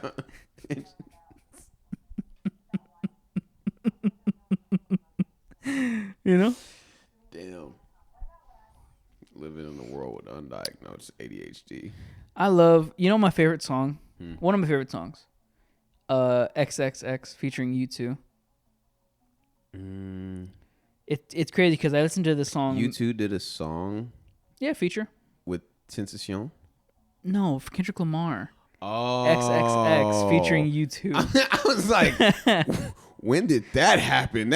It's pretty good. Gosh, man. This is maybe one of my more. This is like favorite Kendrick top song? 5, maybe like top 3. My nigga, you ain't gotta lie to kick it, my nigga. You ain't gotta lie. You ain't gotta lie. Man, that's good. You ain't gotta lie to kick it, my nigga. You ain't gotta try so hard. Yeah. And the world gonna protect you. Well, how does it go? Hold on. Fuck. Here, I'll do it. You got it? Fuck it. No. I'm talking about my thing. Gotcha. Yesterday, I got a call, from my dog, 101, said they killed his only son because of insufficient funds. Damn. He was sobbing. He was mobbing, way belligerent and drunk, talking out his head, philosophing on what the Lord had done. He said, K-Dot, can you pray for me? It's been a fucked up day for me. I know that you anointed. Show me how to overcome. He was looking for some closure, hoping I can bring him closer to the spiritual. My spirit do know better. But I told him, I can't sugarcoat that answer for you. This is how I feel. If somebody killed my son, that means somebody getting killed. Tell me what you do for love, loyalty, and passion of. All the memories collected, moments you could never touch. Is that copyright infringement, or are you just doing spoken word right now so YouTube will let it slide? If it is, I just realized I cleared my throat into the mic. I didn't mean to do that. I'm sorry. And if I don't catch it in editing, it's okay. All right. You ready? Yeah, please. All right. Here we go. Well, I'm going to skip the little, K-Dot talks in his songs. He'll talk to himself in the song. Yeah. So that part, steady long, steady wrong. And, hey, y'all, close that front door. Y'all letting flies in this motherfucker. Close that door. My OG up in this motherfucker right now. My pops, man, with this bottle of Hennessy in his hand, acting a fool. Hey, babe, check it out. I'm going to tell you what my mama had said. She like, I can spot you a mile away. I can see your insecurities written all on your face. So predictable, your words. I know what you're going to say. Who you fooling? Oh, you assuming you could just come and hang with the homies, but your level of realness ain't the same. Circus acts only attract those that entertain. Small talk, we know that it's all talk. We live in the laugh factory every time they mention your name. Asking where the hoes at to impress me. Asking where the money bags to impress me. Say you got the burner stash to impress me. It's all in your head, homie. Asking where the plug at to impress me. Asking where the jug at to impress me. Asking where it's at only upsets me. You sound like the feds, homie. You ain't gotta lie to kick it, my nigga. You ain't gotta lie. You ain't gotta lie. It's a banger, bro. That's a banger, man. Banger. I'm gonna be honest with you. He's never beaten the slave allegations. When he does make Kendrick Lamar makes modern day Negro spirituals,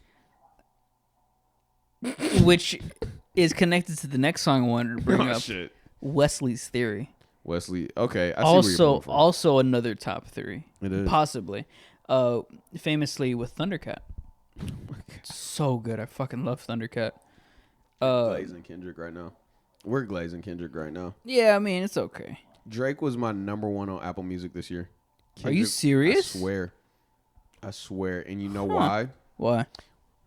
one, Drake's catalog is insanely huge. So I will casually find myself listening to Drake. Secondly, his album that it was like this time last year that he dropped For All the Dogs. Oh, okay. I was banging the fuck out of that the first part of the year. Now look, I didn't listen to a lot of Kendrick this year. Kendrick made it into I think top 3 or 4, and it's literally been from the last 2 months or last month. Well, no, I won't say that. Okay, because the beef was earlier in the year. It was in the summer. Okay. 100%. They Not Like Us. Yes, Is the reason he is on that top 4. Absolutely. And then you add on like the ones that came out, which is insane. Can you imagine? Like, I clearly think Kendrick won. Absolutely. I mean, there's no debating that. Here's the thing. For someone like me who is, I like both artists, cool. Drake being my number 1. I think he was my number 1 last year. Okay. Kendrick, I'll listen to casually. For him to come with only 2 songs. Yeah. And threaten, with less time. Yep. Threaten that spot. That says something. It does. That it says a says lot. something. On the opposite side, for me to have not listened to Drake as much since the beef. Yeah. In that one album that he dropped last year, hold him at the top with his other music too. Yeah. Says a lot. That says a lot. It does. So. You ain't got to lie, Craig. You ain't got to lie. You ain't got to lie, Craig. I like both. Yeah. I like Drake. I like Kendrick. Drake got wiped. I can wholeheartedly say I don't like Drake. Why not? He's a fucking pedophile. Allegedly. No, not allegedly. His people in his circle. Sure. That's the thing about it, though. Could Drake beat the pedophile allegations? If he did, he would have to have the rest of his team also beat those allegations, which I think 2 of them have already been convicted. It's tough, man. It's tough. It's tough. And I don't like the way Drake fights. With lawsuits? It's not even about that. Like, if these were 2 boxers in a ring, this is what I saw from start to finish. I saw one boxer say, you know what? They are boxers, but fuck them. I'm the best boxer. And one of those boxers got offended. It was like, no, he's not the best boxer. I box for real. Yeah. I'm really in this. And then there was another guy that was like, yeah, I fight pretty good. I do know how to box from time to time. Yeah. That guy's the person that we wanted to see fight the most. He decided that this wasn't his fight. Gotta love that. You have to love when someone knows. Absolutely. It's not my fight. Now, after that happened, it's not my time. You're right. After that happened, we see the boxer that was pissed off to begin with go out and he throws some punches. And if we stick to the terminology of boxing, actually the fight technically should have been over because we didn't hear a response from the other boxer right for a while. The other it was just like, damn, he hit him. Are you gonna hit back? Yeah. And then what happened was the other boxer. It was like this. Have you ever hit someone and you like I'm gonna hit the fuck out. I'm finna hit the shit out of this person. Yeah. Like it could even be in a dream where you in a dream and you fight and you like I'm gonna give it everything I got. And you do, and they just sit there and they're like, oh yeah. Oh man. Oh wow. Oh. Why are you doing Tyson? You hit me. Like that's what it felt like. Yeah. For what was it? 2 weeks? We waited 2 weeks.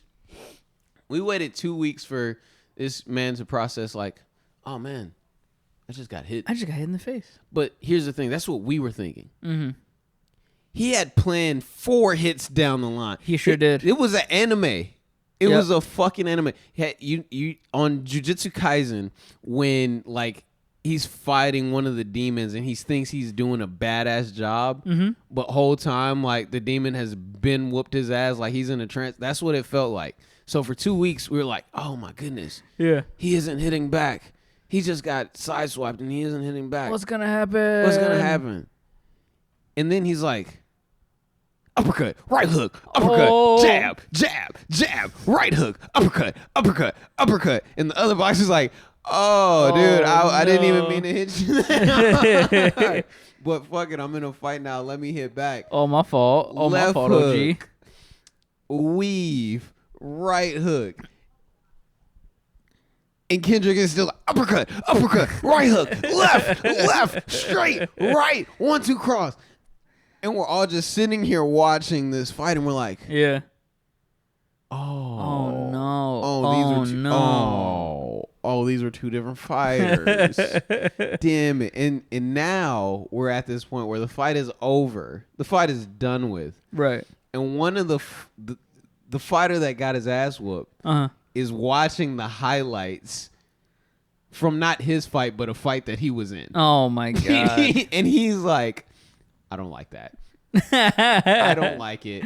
As a matter of fact, I'm suing my management. I'm suing my management for co-promoting this fight.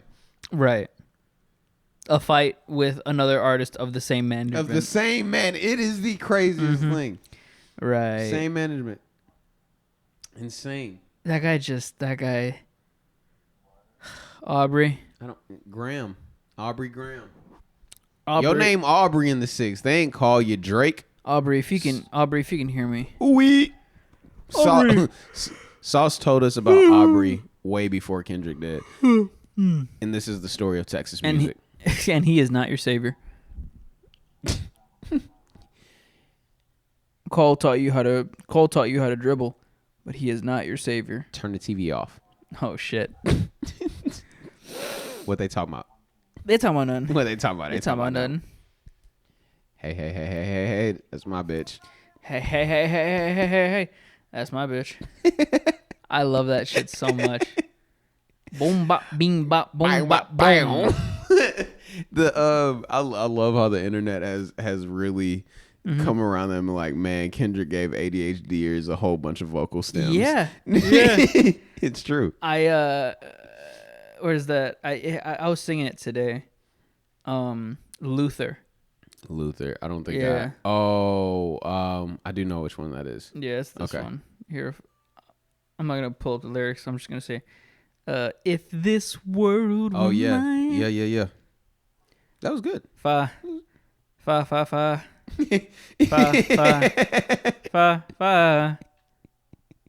Hey, I'm on a 7-day drop it like it's hot. Yo.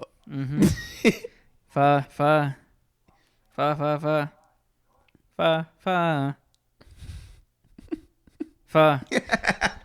I love that shit so much.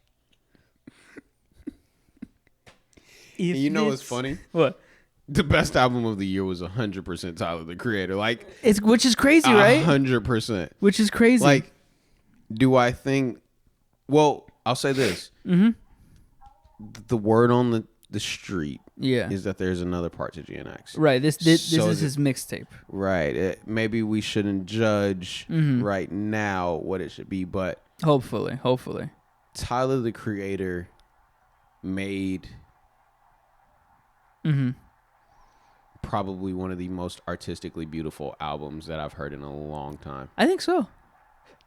Chromacopia? Great. Chromacopia. As a matter of fact, it's a very Kendrick type of album. Would you say? It's a very Kendrick type of album. Yeah, really? Yes.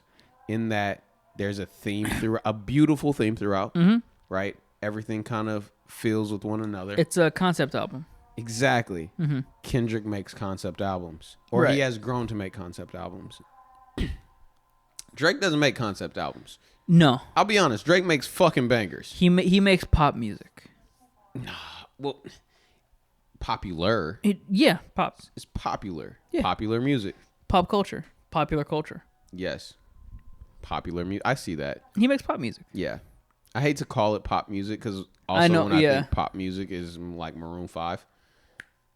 I was gonna ask you what when you think of pop music, it's Maroon 5. Taylor Swift. Okay. What would Who you? scares Drake? Who?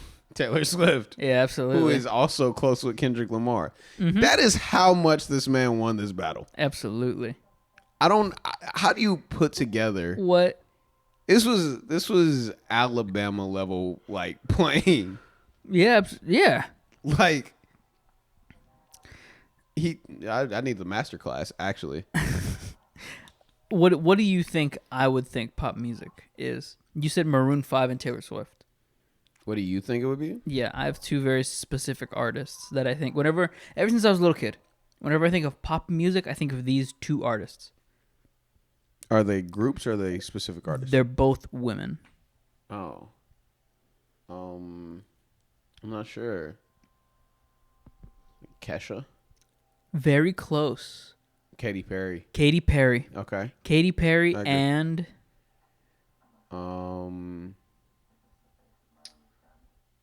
you know, it's funny. I hope someone gets upset when they hear me say Kesha and you were like very close, and I say Katy Perry, and they're like, yes. They're gonna be like, no, Katy Perry and Kesha, totally different people. Right.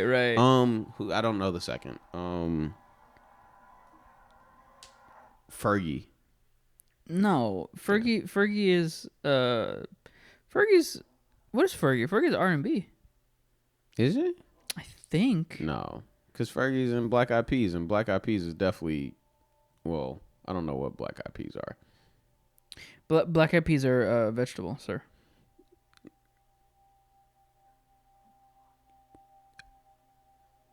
Are beans vegetables? I know it sounds like a dumb. Technically, they're beans. Right, that's what I was thinking. Which is technically a grain. Thank you. Okay, I know. I was sitting here like, am I slow for not knowing whether or not beans are vegetables? No. Beans Okay. are grains. So Katy Perry. Okay. And Britney Spears. Okay. Whenever I think of pop music of any genre, I always think of 2007 Britney Spears and maybe like 2009 Katy Perry. Okay.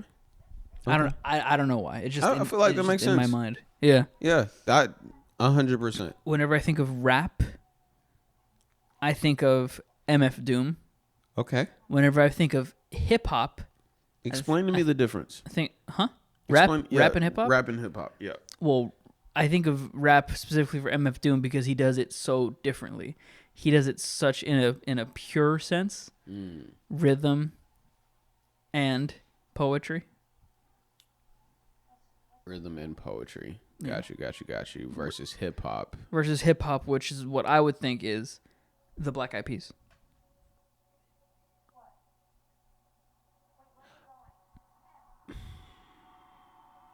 You're tired. Gotta get that. Fuck no. Gotta get that. Boom, boom, boom. That's hip hop? Boom, boom, boom. People in the play. Hell yeah. No. Hold on. Fuck no. Okay. When I think of hip hop, I think of like Sugar Hill Gang. Sugar Hill. That's so old though. But that's hip hop. Okay. Right. Okay. Then Run DMC. Right. Hip hop. Hip hop. Run DMC then instead of Black Eyed Peas. And derivative of that. I don't know what that means or how that breaks down in a decision tree. But to me, that's hip hop. Okay. Rap, I guess, rhythm and poetry is anything that's not that, but not. I don't know. It's fucking 2 o'clock it's 3 o'clock in the morning. It's 3 o'clock? It is. Okay, so when you think of hip hop and rap as a collective genre, Urban music. Not yet. You have to. So hip hop, rap, and R&B. That's urban music. You wanna? I can't continue that joke. So hip hop, R&B, and rap is urban music. Yes. Sure. Oh fuck. Whenever I think of that type of genre of music, yeah, I think of Bone Thugs. In Harmony. Absolutely. As the quintessential Absolutely. Urban music. Boom, boom, boom, boom, boom, boom. I can't do it. Gosh. I can't do It's it, but yeah. the thuggish ruggish bone. Is that by Bone Thugs? I don't think that's by Bone Thugs and Harmony, Yeah. is it? It's the thuggish Yeah, of ruggish course. bone. Is the Thuggish Ruggish Bone? Yes. Yeah. It's the Thuggish Ruggish Bone. It's the Thuggish Ruggish. We're not against rap. We're not against rappers, but we are against those thugs. It's the thuggish ruggish bone. That's true. It's the thuggish ruggish bone. It's the thuggish ruggish bone. You feeling the string? Oh man, That's how you feeling the string. You feeling the strength of the rump. But that's how they rap. It's so. It's so good though. It's so good though. Like man,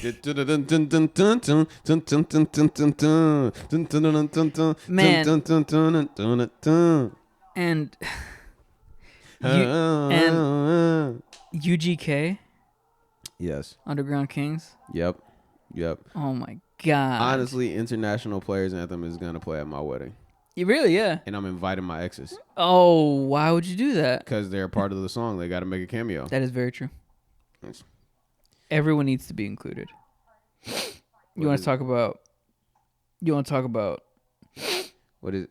R&B. You want to talk about R&B. You want to talk about Andre 3000. So I typed a text to this girl I used to see saying that I chose this cutie pie with whom I want to be. Mm-hmm. And I apologize if this message gets you down. Then I CC'd every girl that I CC around town. See, that's the X and like the hoes part. They got to come. Right. Because if they don't, it's not going to make sense. Hate to see y'all frown, but I'd rather see her smiling. Wetness all around me, true, but I'm no island. Peninsula, maybe. Makes no sense. I know crazy. Give up all this pussy cat that's in my lap. No looking back. Spaceships don't come equipped with rearview mirrors. They dip as quick as they can. The atmosphere is now ripped. I'm so like a pimp. I'm glad it's night. So the light from the sun would not burn me on my bum when I shoot the moon. High jump the broom. Like a preemie out the womb. My partner yelling too soon. Don't do it. Reconsider. Read some litter on the subject. Sure. Fuck it. You know we got your back like chiroprac.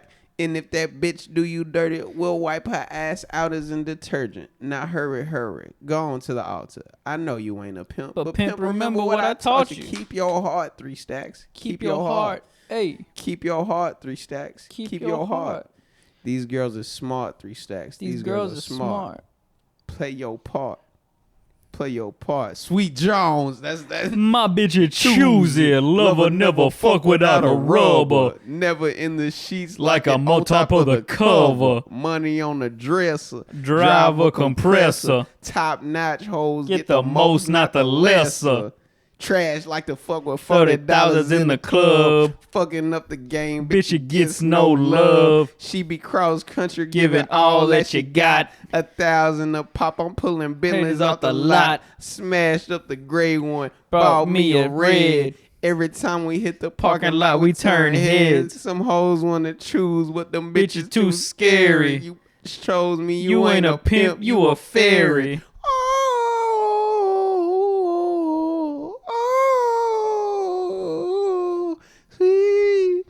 Fire. Fucking fire. You know, that's really, one of my favorite songs. I love the culture. I love the culture. And you know what? No bullshit. Antonio, that's kind of our friendship really was cemented. I don't got no type. Right. Bad bitches is the only thing that I like. You ain't got no life. Bro, that's crazy. You know what? We were what, 12? About 12, 13. No flex zone. No flex zone. They know better. Yo, they know better. No flex. That's zone. Insane. That is, we would go around middle school saying no flex zone. Like, we were embarrassing, dude. We would go around middle school, and I think you were no flex and I was zone. Yeah. We would just say that like across the hallway or across the cafeteria. Yep. No flex. Zone. Oh. Jesus Christ. And it don't matter. Doesn't matter. I can't get it.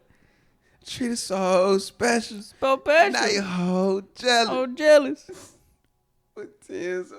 No flex. I haven't heard. Yeah, that. so Shout out Ray Shrimmer. we bonded as 12, 13-year-olds over music Yeah. and our love of the culture.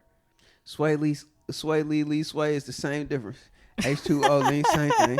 Niggas growing up in gangbang. Free everybody in chain gang. Chain gang. Been 2 days since I laid down. Lay down. Kumo deep fried chains on. Chains on. Sachi rings on. Rings on. See my fucking name. Oh. Yeah, them diamonds so cool. Oh my goodness, bro. When did this come out? This came out in 2015. 14 years old. So we were 14. No, okay, but this is No Flex Zone. What was the one we were singing before that? No Type. Yep. And Black Beatles in the city. Be back I could immediately. Confiscate the money. Yeah. So No Type came out September 2014. Yeah. We were about 13. 13? Yeah, about 13. Sheesh. Ray Schmurder and Bobby. Ray Shrimmered and what their names are? Yeah. Well, was Sway Lee and Sway Lee. What's the brother's name? Why can I? Bobby something. Is it Bobby? I think. Drummer's Ear. Drummer's Ear. That is what their name is. Members of Ray Shrimmered. Slim Jimmy. Slim Jimmy. You want to talk about music? You want to talk about Outkast? You want to talk about Outkast? Spotty Yachty Dopealicious. I love Outkast. Okay. That's it. That's all I wanted to say. I can't wait. I can't wait. I can't. Ooh, you love me. I can't wait it. Come on. Breathe the light. Breathe the light. Come with me. This used to be my jam. What is this? Sleepy Brown and Outkast. Interesting. This used to be my fucking jam. I love that they have string quartet in E flat major. It's so To good. put that in a song is, come on.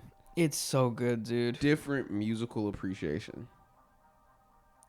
Yeah, no, it's too good. All right. Now,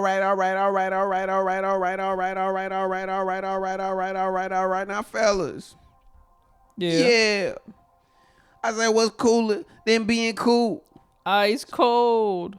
I said, what's cooler than being cool? Ice cold. All right.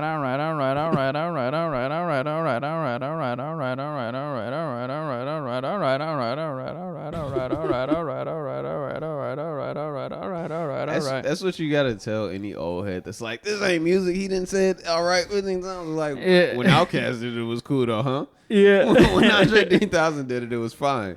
When Andre 3000 did it, you really felt that You shit, was didn't fucking you? with it. Yeah. You was fucking with it, Unc. I don't like these music these days. They just say the same shit over and over again. All right.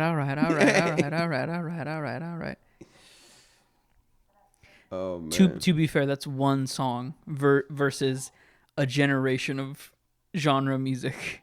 True. Yeah. True. But that's just one example. But it occupies probably the same amount of time as an average song these days. So Would you say that? that section of the song Yes. is probably a minute long. Yeah.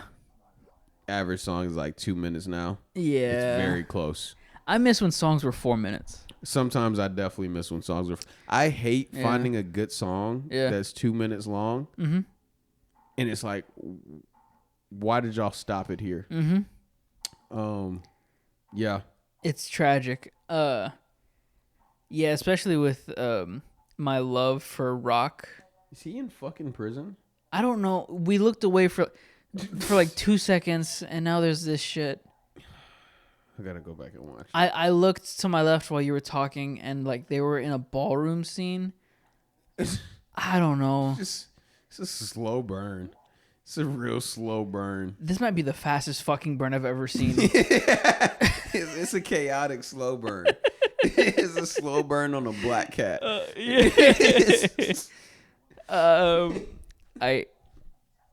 I gotta say this. That's ridiculous. Yeah, man. My love of music goes into my my relationship with my first exposure to music, which was rock and roll. Okay. And that music from back then, 8 fucking minutes. Metallica, Yeah, 100%. 8-minute songs, 12-minute songs, and they were bangers. All the way through. Beatles, 7-minute songs, 10-minute songs. All the way through. All the way through. No skipping. Intro, outro, Mm-hmm. bridge, verse. Different parts of the song Exactly. occupy minutes. Yep. Yeah. Absolutely. I feel that. You know, gospel is like that.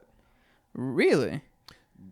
Man, like, you think there's one thing where it's like, oh, this is a good song. We're in church, spirit's moving, and we're just drawing it out, right? No. The song is actually 12 minutes long originally. Yes. Yes. I like how you open the book back up. I wasn't curious. gonna say anything. I was just gonna say it out loud. I wasn't gonna say anything. They got him. Critical race theory for the win. He went back for more. I do not mean to imply. Okay, let me start at the beginning. Cooper, nowhere to turn for rape victims. High proportion of cases tossed aside by Oakland police. SF Examiner, September 16th, 1990. Quote it. Quote that shit. Hold on. Okay, this is just a list of dates and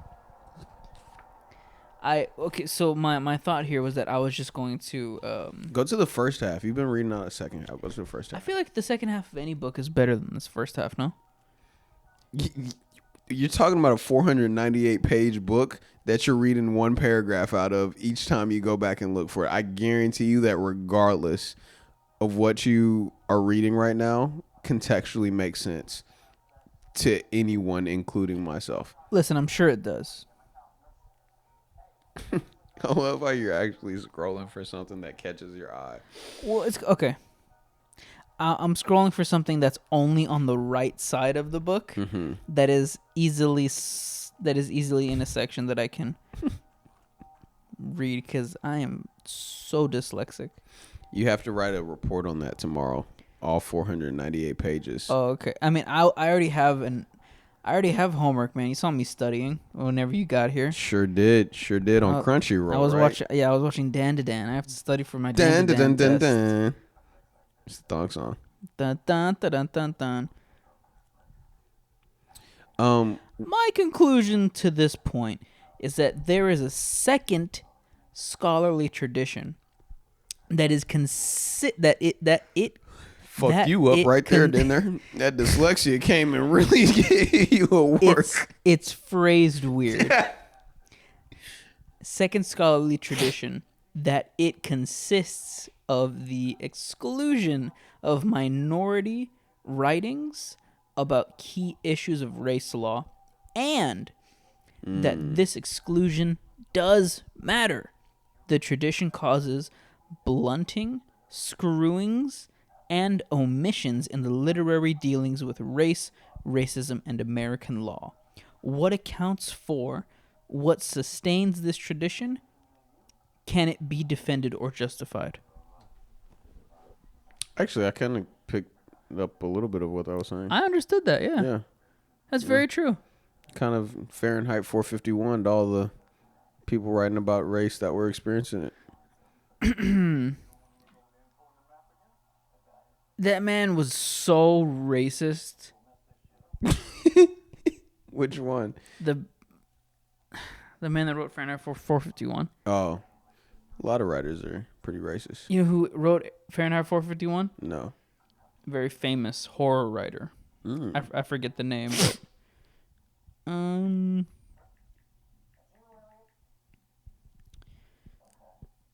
Ray Bradbury. Ray Bradbury. Ray Bradbury. Mm-hmm. Damn. Probably why he didn't like books. Ray Bradbury racist. Let me Google that. Does finding out someone is racist? Is it impossible to say whether Bradbury was himself a racist? Most likely he, like most products of an American culture built upon a predominantly white power structure, was conflicted but earnest in his aspirations toward equality and understanding. Who wrote Huckleberry Finn? He was racist too, wasn't he? Huckleberry Finn. You want to talk about racism in Huckleberry Finn? Yeah, the book itself, yes, but I'm talking about the writer. Hemingway. Is that who wrote it? Huckleberry Finn. The Adventures of Huckleberry Finn. Let me see. Oh, Mark Twain. Mark Twain. Very racist. Look at that, man. Casually. That was 1907. Casually racist. Oh, yeah. Well, what do you expect? This guy. That picture was 1907? Yeah, that picture was 1907. Yeah, he smelled racism. That's He was born crazy. right after it. He was born in Florida, Missouri. Oh, God. That's the worst combination of either of those states. There's a Florida, Missouri. You know how... There's a Florida, Missouri? You know how wild Florida, Missouri... Why isn't Florida, Missouri bigger now? So he was born... what year? Samuel Langhorne Clemens. I see why I went by Mark Twain. November 30th, 1835 in Florida, Missouri, USA. 1835? 1835. This picture is 1907. He looks old as fuck. I'm pretty... Echo, when was slavery abolished? Passed by Congress on January 31st, 1865, and ratified on December 6, 1865. The 13th Amendment abolished slavery in the United States. Abraham Lincoln was the president. Told you. He smelled racism. Smelled racism. I mean, I'm going to be honest. If you're a white person growing up or born like slavery ending, I'm imagining you're probably racist. Right, except for the man who, I can't think of his name, but I think it was a president. I learned this from Drunk History. He was a very famous man, and he hated segregation, and he was very adamant about freeing the slaves. I'm glad. And he married this woman, and her brother, so his brother-in-law, knew that he was an abolitionist. So, Snitched? huh? He snitched on him? So he, as a wedding gift, gifted him a slave, which he could not deny. So his whole life, he was an abolitionist, and he was very much vocal about the freement of the slaves. And he was given, as a wedding gift, by his brother-in-law, as a little, like, fuck you, a slave. So what he did was, he started a farm, or he inherited a farm, a peanut farm, made a company out of that, gave half of the company to that slave, and made him a freeman. Gotcha. Right. Sounds very left the Diddy party before all the drama happened. It sounds like a made-up story. Yeah, that's what I'm saying. Yeah.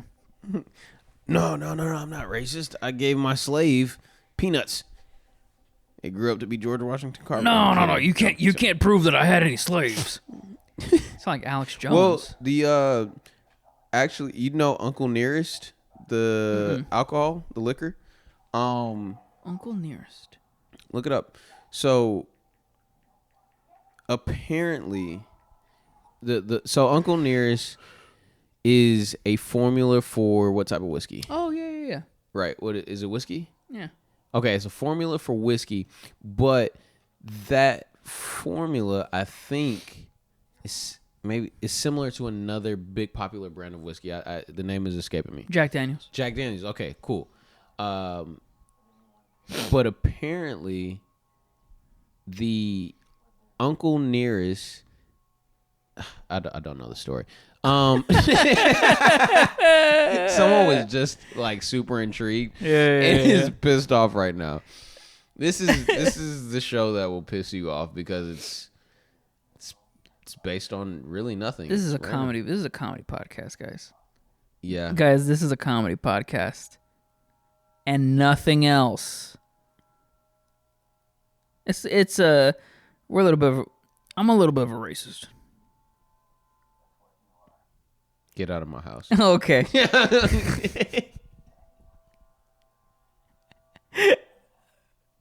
I wanted to say this is a little bit of a political podcast, but then Everything that you would have said up to now, right, would have been your like basis for anything. Exactly. Exactly. I had to really. I think it's like Theo Vaughn coming out one day and be like, "I'm a politician." yeah. I'm like, what? If you were to listen back to this at that exact moment, you could probably hear the gears in my head turning on what I should say. You had a little Mitch McConnell. Yeah. Mitch McConnell processing buffer. I really.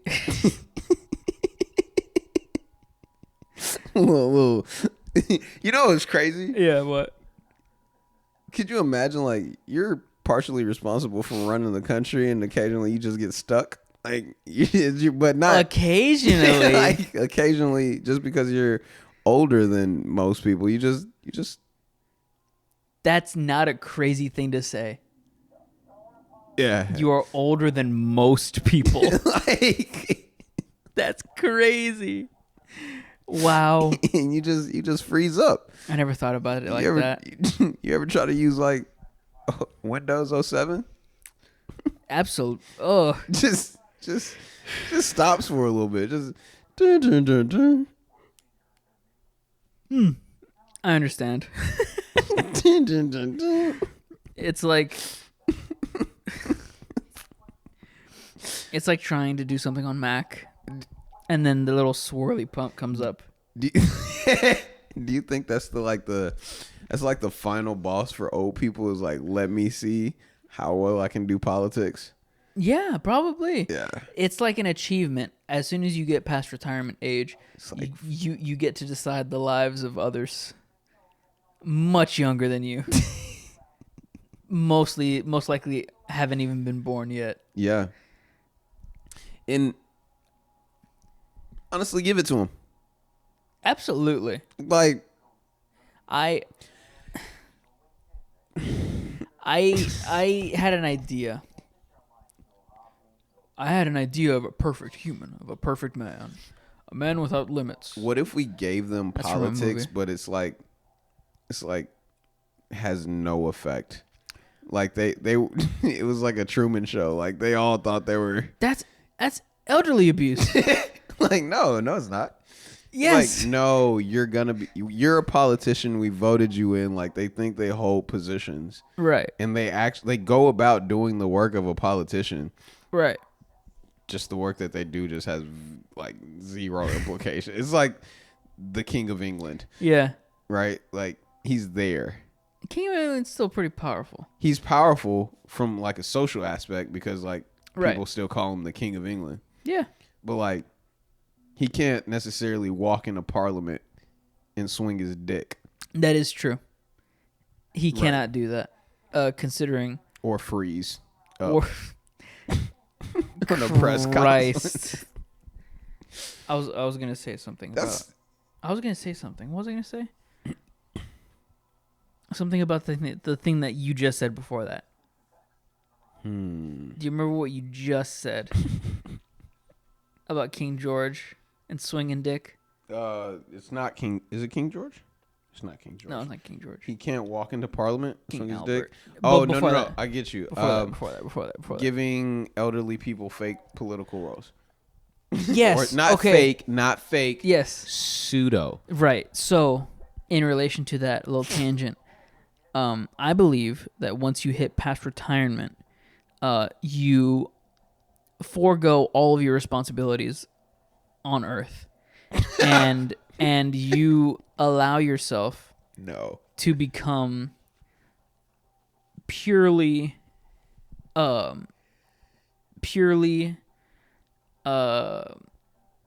impulse based. You can drink however much you want. You can do any drugs you need. You can do anything you want because you've made it to that age, and you've earned it. You've made it to like 70, like the 80th percentile. Exactly. For life. Exactly. And so thus you should be able to fucking crash out. Exactly. At a moment's notice. It's like you don't give a baby a job because they can't do the job. You can't give an elderly person such a high, powerful position if they just can't do a normal job. You see what I'm saying? So it's like in the middle you work. If you would be forced to quit at any corporate job, like if they force you to put in your letter of resignation, you shouldn't be able to. Yeah, but like. Exactly. But then it would be like, okay, fair. Let's just take that scenario. That means you have people under the age of 65 and a half. Yes. And above the age of 35 and yes. a half or a quarter? A quarter. Is it? I don't know. I don't know. All right. That means Theo Von is eligible. Yeah, of course. Yeah. Let him go up there, man. That means Kanye is eligible. As a matter of fact, Kanye did run, and the two people that were running against him would not have been eligible. Exactly. Which means he may have had a shot. Yes. No, fuck that. Give him to that. Nope. Keep elderly people in there. Just give Kanye the seat. He can be like King George. He is a god. Just let him have it. No. Let him have it is insane. It's fucking Kanye West. He made it to graduation. Do you know how many Yeah. sped classmates to graduation? They just let him roam free after that. Very true. He made graduation, dude. So that means he's okay. Also, yeah, no, go fuck yourself. You know, we take for granted because of the school we went to regular classes. Yeah, I wish I went to regular classes. Like everything we were in was like pre-AP. Yeah. And then AP and up, and then college classes. Yeah. Like there were kids who were just taking regular, which you don't think there's a difference until you sit in on a regular class. Yep. And you're like, wow. It's different. It's different. I really wish I could have just taken regular algebra and not fucking college level algebra 3 or whatever it was. Or what was it? Geometry? College geometry? What was the one that I couldn't pass? Do you remember? It was one of the maths. I definitely failed algebra, college level algebra 1. Everybody failed college level algebra 1. That was the whole thing that year. You remember that? Yeah, but I also failed 3 classes in addition to that. Fuck. Yeah. You know what I didn't fail? Psychology 1, 2, 3. That was a fun class. I loved when everyone was in 1. I hated 2, and 3 I just did because fuck it. Hell, I just need anything to do. Damn. I just needed anything to do. That's insane. Yeah. But yeah. I think there should be more fist fights in politics. That's a crazy transition. But I understand it. Like on the Senate floor, if they can't decide if it's a split house, fuck it, send your best fighter up. You have to choose a champion. I choose a champion from Illinois. And then like you got like Beto O'Rourke. or no, fuck that. You got like Teddy Cruz. Fuck Teddy Cruz. You got Teddy Cruz going up there and fighting like Ocasio. Teddy Cruz versus versus the U.S. Senate of Illinois. Teddy Cruz chooses his champion. It's the governor of California. It's the governor of California. You got like Bernie Sanders coming up to squabble. Right. But he's actually like Boomy from Avatar. Yeah. That's the best part. Is that, you'd have politicians that are a good age to fight, but then you'd have politicians that if they were to fight, it would be an assassination. Joe wouldn't choose a champion. He'd be like, "Oh, we can get at him. Come on, guys. This is America. We can do it. This is America. We can do it. We got the strength. We can do anything. We're America. Damn it." What was I saying? Come on, guys. We can do it. I can win any fight. This is America. This is America. Why are we fighting? Why are we fight? Why are we fight? Why are we fighting? I love that. That just reminded me of a really good joke. We hit on a lot of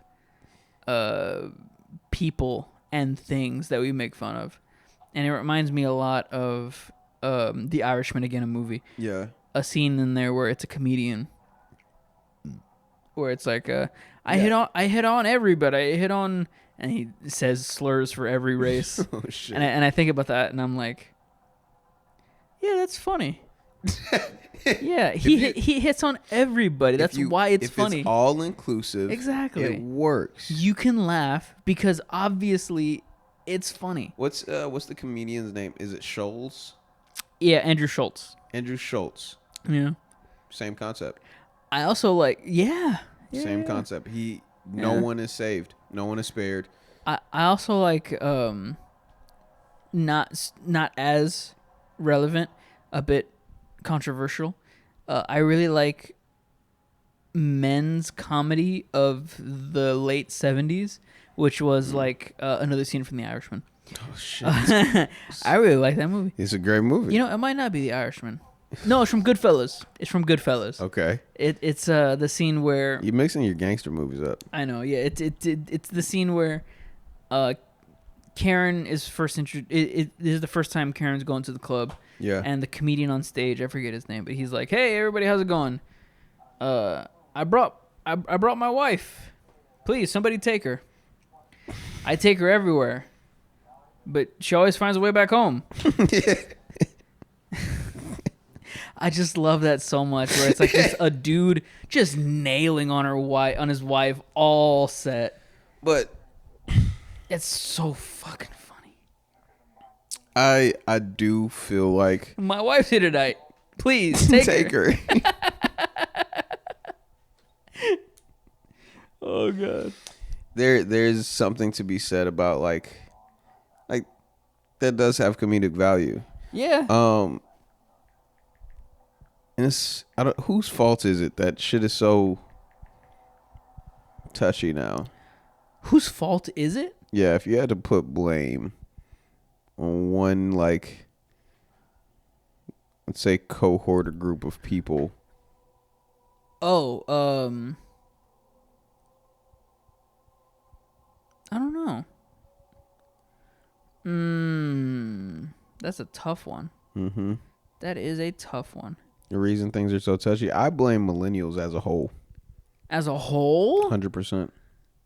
No, man. Yep. Millennials are the reason it happened. The best thing millennials have given us was Facebook and fucking air fryers. Think about that. That's not true. That's not true. That's not true. We also have.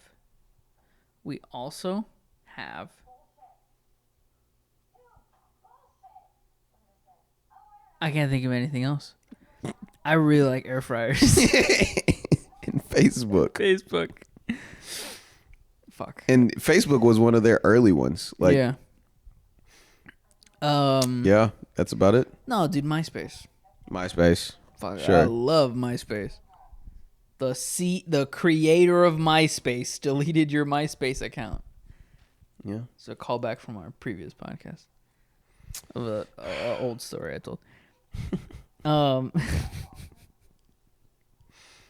I kind of wish I could broadcast that Yeah. in a bigger way. The best things millennials gave us was like Facebook and air fryers, and see how they respond to that. There's got to be something else. I mean, like maybe some games, but Yeah, but games were invented in this like 50s. exactly, games are like generationally passed down. Yeah, exactly.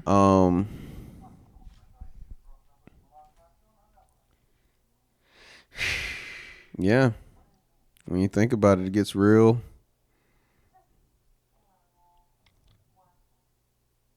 Very few things. Thank you, millennials, though, for air fryers. Henry Youngman is the comedian from Goodfellas. You went and found them. I liked comedy from like Red Fox and Richard Pryor. Eddie Griffin was a comedian that I really enjoyed listening to. Yeah? Eddie Murphy. I was about to say Eddie Murphy. I like Eddie Murphy. I like None of those comedians will fly nowadays. no, definitely not. Well, it's a different atmosphere, right? 100%. Like different type of comedy. I like what's that man's comedy? The white man that's always angry. Oh, I know who you're talking about. He's hilarious. CK. No, that's another white guy that's always Yeah. But I do like Louis CK. He is nice. I like Shane Gillis. Okay. What's his name? He's an older comedian. Older white guy. Yeah, older. Always white guy. angry. Yeah, always real angry. like weird voice, rat face. Yeah. I know exactly who you're talking about. He's a up north comedian, I think, huh? No idea. Let me see. He has one of those voice. I don't know how to. It's like I think I know who you're talking about. No, that's Gilbert Gottfried is who you're thinking about. Oh, Is that Gilbert Gottfried? I don't know. I don't. No, did he do a voice in Aladdin? Was he the parrot in Aladdin? I think so. That's Gilbert Gottfried. I know his face better than I know his name. Oh, George Carlin. Yes. George Carlin. Gilbert Gottfried is who I was talking about. I knew it. I knew you were talking about Gilbert. I was thinking about George Carlin. I love George Carlin. George Carlin, yeah. Yeah. Richard Pryor, George Carlin, Woody Allen, Bill Cosby. Oh, Bill. Funny stuff. Funny stuff. Oh, Bill. I didn't like Jay Leno. No. Not at all. Oh, Martin Lawrence. Yeah, George Lopez. Oh, what a piece of work. Actually, that would be playing right now. If you were a kid Yep. and you were, let's say 14, this late, At Nick at Night. there's a strong possibility you're watching Nick at Night and George Lopez was what you were watching. All my friends get a low rider. Not the lyrics. The low ride, it get a little higher. So close. I know.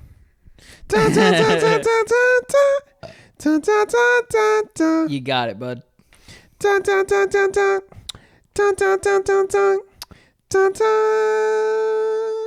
Perfect. Perfect. It was perfect. I'm the Homelander. I can't believe I can't believe it's 3:00. It's 3:30 right now. You ready to call it? No, it's 3:47 actually. I'm sorry. It's 4 o'clock. And with the recording right now, we have 2.5 hours of recording time right now. Well, hopefully that's a lot of good shit, or at least clippable shit. I really hope. I really hope I don't have to censor anything. You will 100%. I didn't say anything racist. Did you say anything racist? I have no recollection.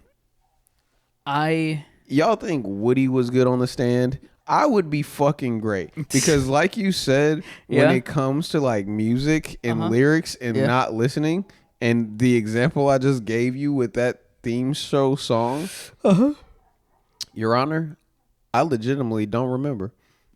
Yeah. I have no clue. As a matter of I fact, got no recollection. I don't even remember the words of your question, Your Honor. Oh, no. As a matter of fact, who are you? And be so 100%. You could put me on a polygraph. Where am I? I know where I am. I'm in a courtroom. This is obviously a trial. For what? Exactly. Oh, God. Mm-hmm. Okay. Your Honor, be honest with you. I don't even know what I had for breakfast. I can't remember if I ate. Like,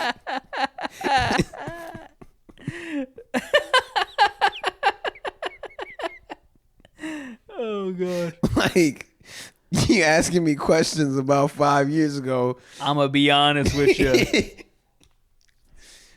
Yeah.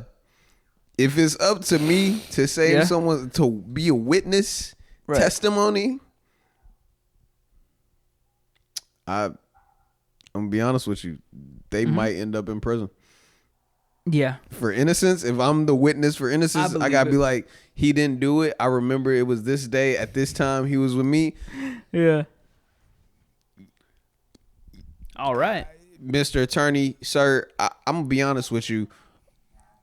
I don't really even know. You just asked me about a random date on the calendar 5 years ago. I don't. What is today? Where were you from 7:30 to 2 p.m. on October 3rd, 1991? Look, is that a Tuesday? Is that a fucking Tuesday? I don't know. I don't know. To me, that's the biggest piece of bullshit ever put out by. Like, I don't know if that's television. I don't know if that's real life. They just got to remember that far back. Like, where were you at the time of this obscure murder that you might have something to do with? Yeah. I was with your mother. Like, I have no fucking clue. Is it important that I remember? It's very important. I don't know. I don't know why you're asking me. Ask your mother. That's what you were responding with? Your mom knows. I love just. You see these dogs in your front yard? I was upstairs going hard. I love throwing in like mom jokes in random spots. Your mom. Yeah, it's just like it's so funny. I'd be pissed if someone asked me that. Actually, that's like if a girl pressed me like, "Did you cheat with this bitch on Friday?" What, this past Friday? This past Friday. Like, what she look like? This past Friday. Let me start with this. Let me start with this, love. I'm not a cheater. Did I cheat on you? Absolutely not. Right. Did I see that girl on Friday? Possibly. Did I talk to her? Also possible. It's possible. It's definitely a possibility. What? I just don't know. It's as if to say. I have no clue. It's as if to say, just get good. You're really tired right now, bud. I'm not super tired. I'm just. Your eyes are closed. I'm just. Your eyes are closed. And you know what's crazy about this? My eyes are just closed. I can keep going like this for like 3 more hours. Yeah, that's a problem. That's because you mixed Monster and Gatorade. You actually did what you're not supposed. I have not opened this Monster. Oh, okay. It's not open. It isn't You're not open. supposed to mix it. What are you talking That's about? exactly you can what mix that. No, you're not. You know what we shouldn't have done? We shouldn't have mixed that NyQuil and the Monster. Remember that when I did that? No, I have no recollection. You remember that? Nope. It was pretty good. It was pretty great actually. I bet. Made like you made like an upper lean, which is insane. Do you know what happens when you mix Monster with Gatorade and you put it on a windshield? Monster? No, what happens? It fucking cracks. It cracks it? It shatters the fucking windshield. How? With like electrolytes or something? What does it do? It's just a liquid. What does it do? What does it do? It's chemistry. It's chemistry. That's right. That's what I'll answer with. I have no clue, but look it up. That's Gatorade pretty accurate. Monster on a windshield. The windshield 100% is going to crack. And you want to put that in your body? Well, not at the same time. But if I had a choice, yes. If I had a choice. You do though. No. I really don't. I can only consume so many things at once. I choose Gatorade. And Monster. Well, no, only one thing at a time. I haven't opened the Monster yet. It's got to be the same shit. No, I haven't opened up has the to be Monster the same yet. Shit. I get what you're saying, and there's no way it's not the same shit. That's like I understand. that's like saying, you know what? If instead of putting the Mentos in the Coke, right. I just pour the Coke on top of the Mentos, there won't be a reaction. Yeah, that's pretty stupid. No, yeah, you're right. Actually, yeah, you're right. Thank you. You're right. Thank you. I really had to think about it for a second. Oh God. Oh fuck. Our arguments and discussions really boil down to who can be the most wrong about something, instead of who is right and who is wrong, or what's right and what's wrong. It's just who is the least wrong here. Yes. Who can make the most valid points. Yep. We should go to law school. We have one right here. We have a whole law school right there, huh? Critical race theory. Oh my gosh. CTR. You know what's funny? CRT. It would be funny as hell to clickbait the title of this, where it seems like it's gonna be something like a Huberman Lab. The entire thing. Type of title. Like it looks extremely important. Like we're covering the most important topics. And it's just two guys bullshitting on a Saturday night. Like, I don't know. I mean, definitely could. Yeah. If I had to guess, who the exposure for this is gonna be, we're gonna get only people that don't care about our political views, and it's gonna be just like 90 minutes of shit nobody wants to hear about. I really hope it's not that, but I think that's what we got here. yeah, exactly. So we have 3.5 hours, or about 3.5 hours. No, I'm sorry, 2.5 hours. Oh, okay. I'm tripping. Yes, we have 2.5 hours. Yeah, open your fucking eyes. I'm not. It's okay, bud. Okay, fine is insane. He's struggling, folks. This is the power hour of random. Where tangent. the fuck am I?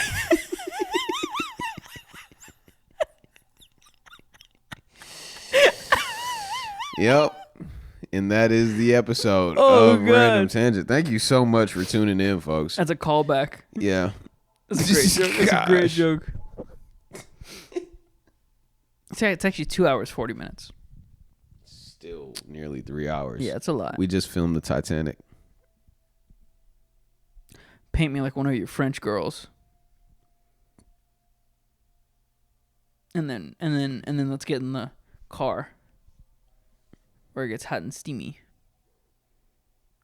What are you talking about right now? And the Titanic. Have you not seen the Titanic? I've seen the Titanic.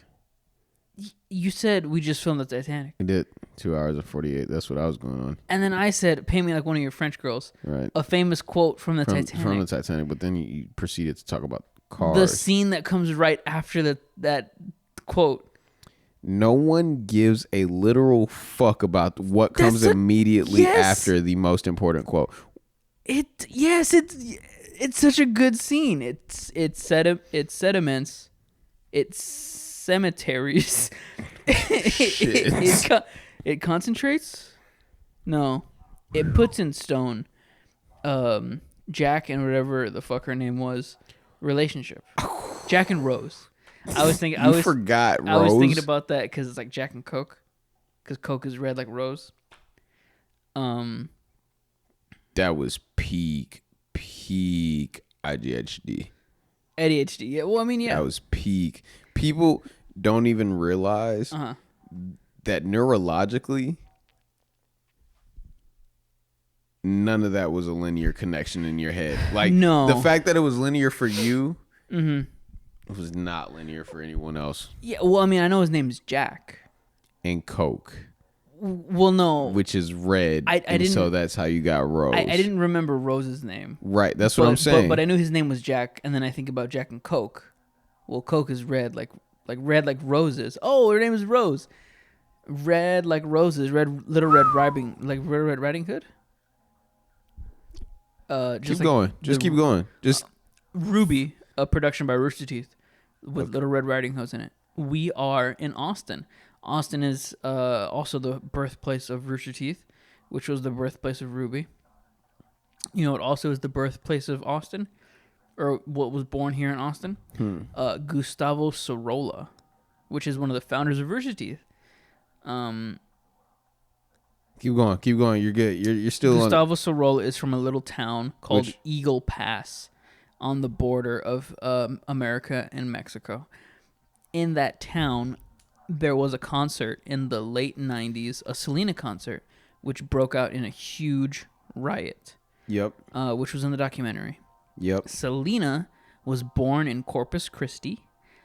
She also passed away in Corpus Christi. What also was born in Corpus Christi was Whataburger.